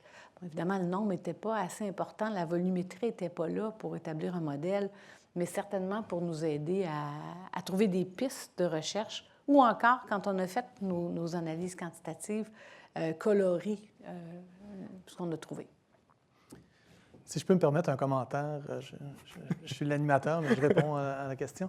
Une des choses que je remarque dans mes revues préférées de ma discipline, c'est que les articles quanti les plus convaincants vont souvent mobiliser des données administratives et pour pouvoir gérer ces données administratives de façon raisonnable, pour pouvoir les interpréter correctement, il faut une connaissance institutionnelle vraiment extraordinairement détaillée. Et donc, William nous en a parlé tout à l'heure, mais il faut passer beaucoup de temps avec les gens qui mesurent, avec les gens qui pensent à la mesure, avec les gens qui travaillent sur le terrain. Et pour moi, les travaux qui sont les plus crédibles, les plus intéressants, ce sont ceux-là. Et c'est un peu la même remarque que je faisais avec à mes étudiants il y a 1 heure dans le cours que j'enseignais. C'est un peu le même phénomène qu'on voit dans la mouvance des expériences de terrain. Donc, lorsqu'on fait une expérience de terrain, bien, il faut être sur le terrain. Et pour moi, ça rend les choses beaucoup plus intéressantes et ça brouille un peu cette frontière parfois qu'on trace entre le quanti et le quali. Donc, peut-être que ça nous rapproche un peu du quali. Mais je pense que je suis d'accord, ça peut être très, très complémentaire aussi. Le quanti permet d'apprendre des choses qualitatives. Le qualitatif permet d'informer les statistiques quantitatives. Dans le cadre de mon travail, l'objet du crime, c'est étudié par les gens en droit, en biologie, en criminologie, en économie, comme moi, par exemple. Parler, pour moi, à des criminologues sur le terrain qui côtoient les personnes détenues chaque jour, c'est primordial. Je dois tout savoir sur ce qu'ils font, sur leur rôle, et ça informe ensuite ma recherche. Donc, je les vois comme 2 pratiques très complémentaires qui apportent un éclairage différent, mais sur le même objet de recherche qui est dans mon cas la criminalité. Mais je pense tout à fait on est plus dans la complémentarité. La maison est un bon point de communication aussi entre des chercheurs de toute la faculté. On a tous des méthodes différentes, mais des fois, l'objet de recherche est le même. Dans mon cas, avec des gens en sociologie, en criminologie. Donc, ça peut être un bon point de rencontre aussi. Je veux dire peut-être un peu la même chose en termes de complémentarité. La semaine dernière, j'ai vu un article là, qualitatif. Je ne sais pas pourquoi on m'a demandé d'évaluer un article qualitatif parce que je n'ai pas vraiment de compétences en qualitatif. Mais j'ai lu l'article qui parlait de l'impact d'un changement du financement des CPE qui a eu lieu en 2017. Puis je disais ça. Puis bon, je me disais, il me semble que ça pourrait être intéressant d'y aller vers le quantitatif. Donc, je prends le qualitatif. C'est des entrevues avec des éducatrices et directrices de CPE qui parlent de l'impact de la baisse du financement sur leurs activités. Puis évidemment, sur mon ordinateur, j'ai toutes les violations des garderies de 2015 à 2020. Donc, prochain projet, c'est de regarder c'est quoi l'impact quantitatif de cette baisse de financement-là sur les violations qui ont été constatées par les inspecteurs du ministère. Donc, passer du qualitatif où j'ai des gens qui décrivent comment ça a un impact sur leur vie, et ça, je peux le traduire en quantitatif pour regarder, pour voir quelles sortes de violations ont eu tendance à augmenter parce que les gens étaient débordés, parce qu'il y a des gens qui ont perdu leur emploi. Donc, d'un autre côté, je lis le qualitatif. Moi, je ne me sentirais pas confortable de faire du qualitatif parce que c'est pas comme ça que j'ai été formé. Mais je regarde le travail, je dis, c'est intéressant, les gens qui réagissent comme ça, moi, je peux l'adapter dans ma langue. Donc, je pense que des 2 côtés, on est capable d'apprendre l'un de l'autre. Puis, pour rebondir, des fois, un effet quantitatif d'un programme ne se mesure pas, ça ne ressort pas dans les chiffres. Ça ne veut pas dire que les personnes qui l'ont complété n'ont rien ressenti, n'ont rien vécu par rapport à ça. D'aller chercher des témoignages, ça peut aussi apporter un contraste super intéressant. Mais c'est vrai que ce n'est pas très fait, mais je pense que c'est l'avenir en termes de recherche.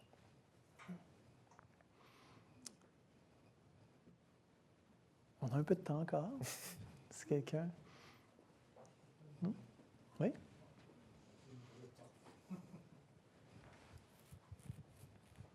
Peut-être rebondir sur le message d'Éric pour dire que le site du CQSS est une bonne porte d'entrée pour, soit va vous mener vers l'ISQ pour savoir quelles données sont disponibles, ou soit vers Statistique Canada pour quelles autres données administratives sont disponibles.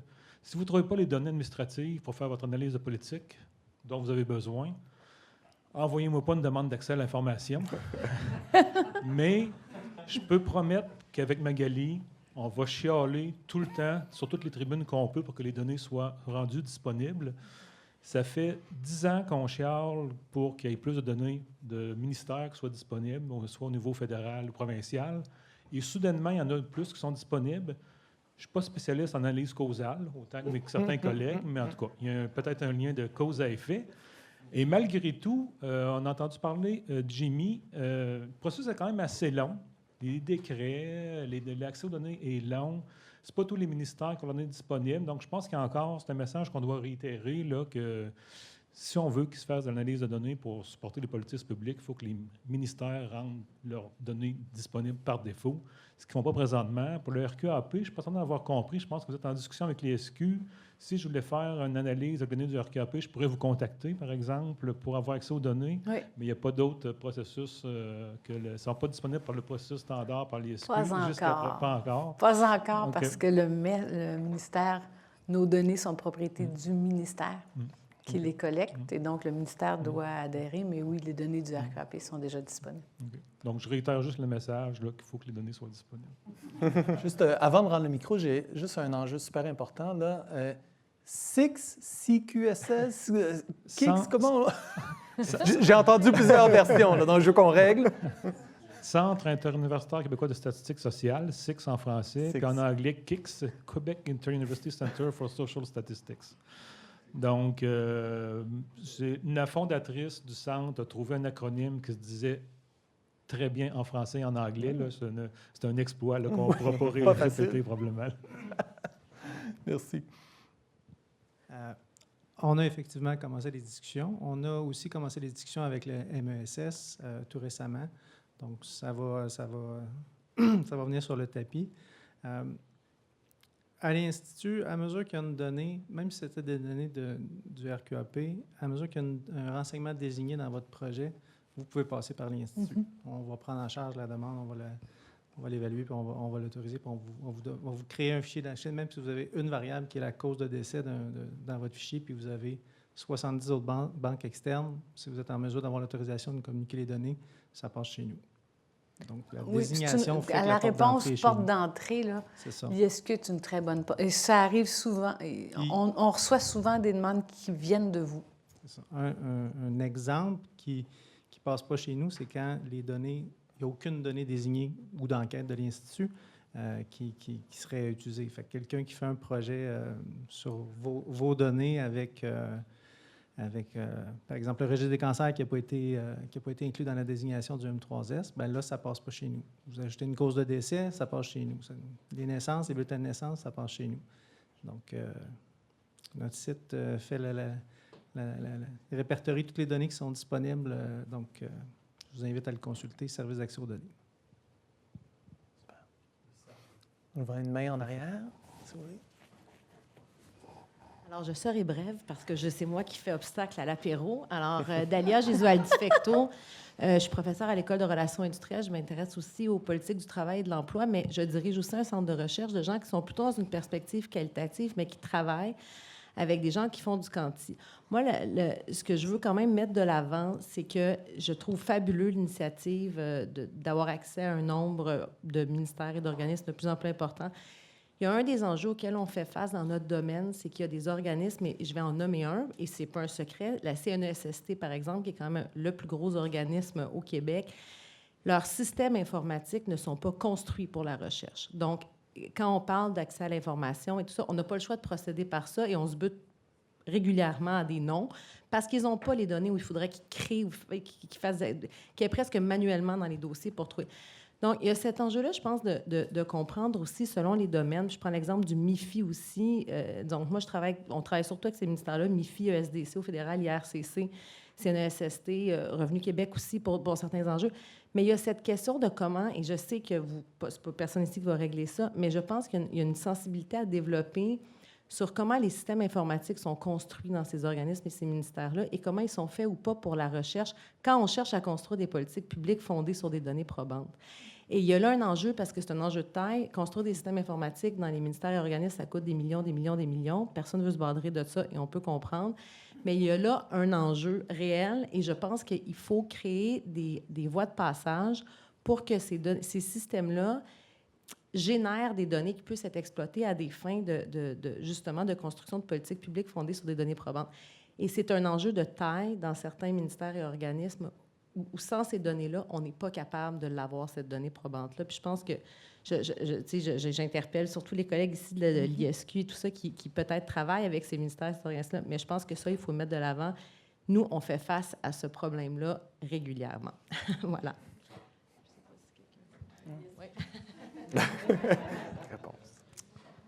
Le décret de désignation pour les données du MIFI devrait être signé dans les prochains mois. Prochain mois, il va être déposé, donc c'est le temps de passer au Conseil des ministres.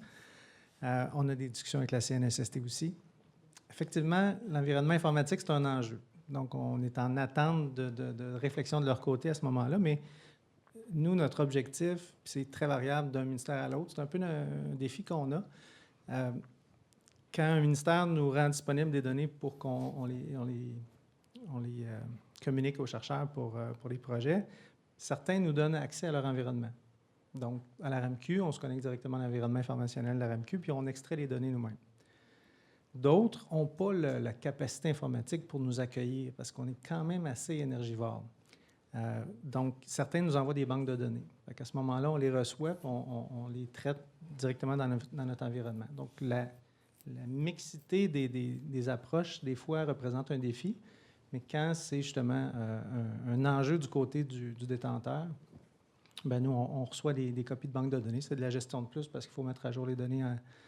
Donc, il y a parfois un délai de fréquence. Pour certains projets de recherche, l'actualité est vraiment, vraiment importante. Donc, parfois, ça peut être un enjeu, mais en règle générale, c'est comme ça qu'on fonctionne.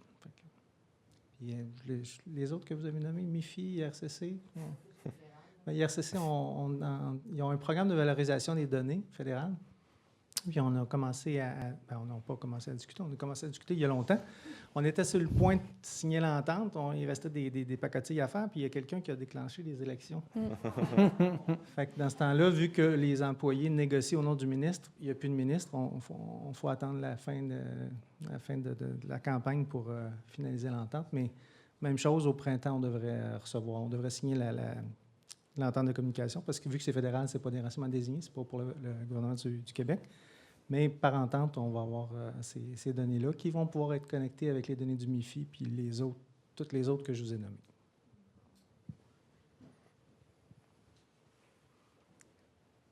Je vous regarde. Alors, je pense que ça conclut notre discussion. Je voudrais remercier les panélistes. Ça a été fascinant. J'ai beaucoup appris et je suis reconnaissant.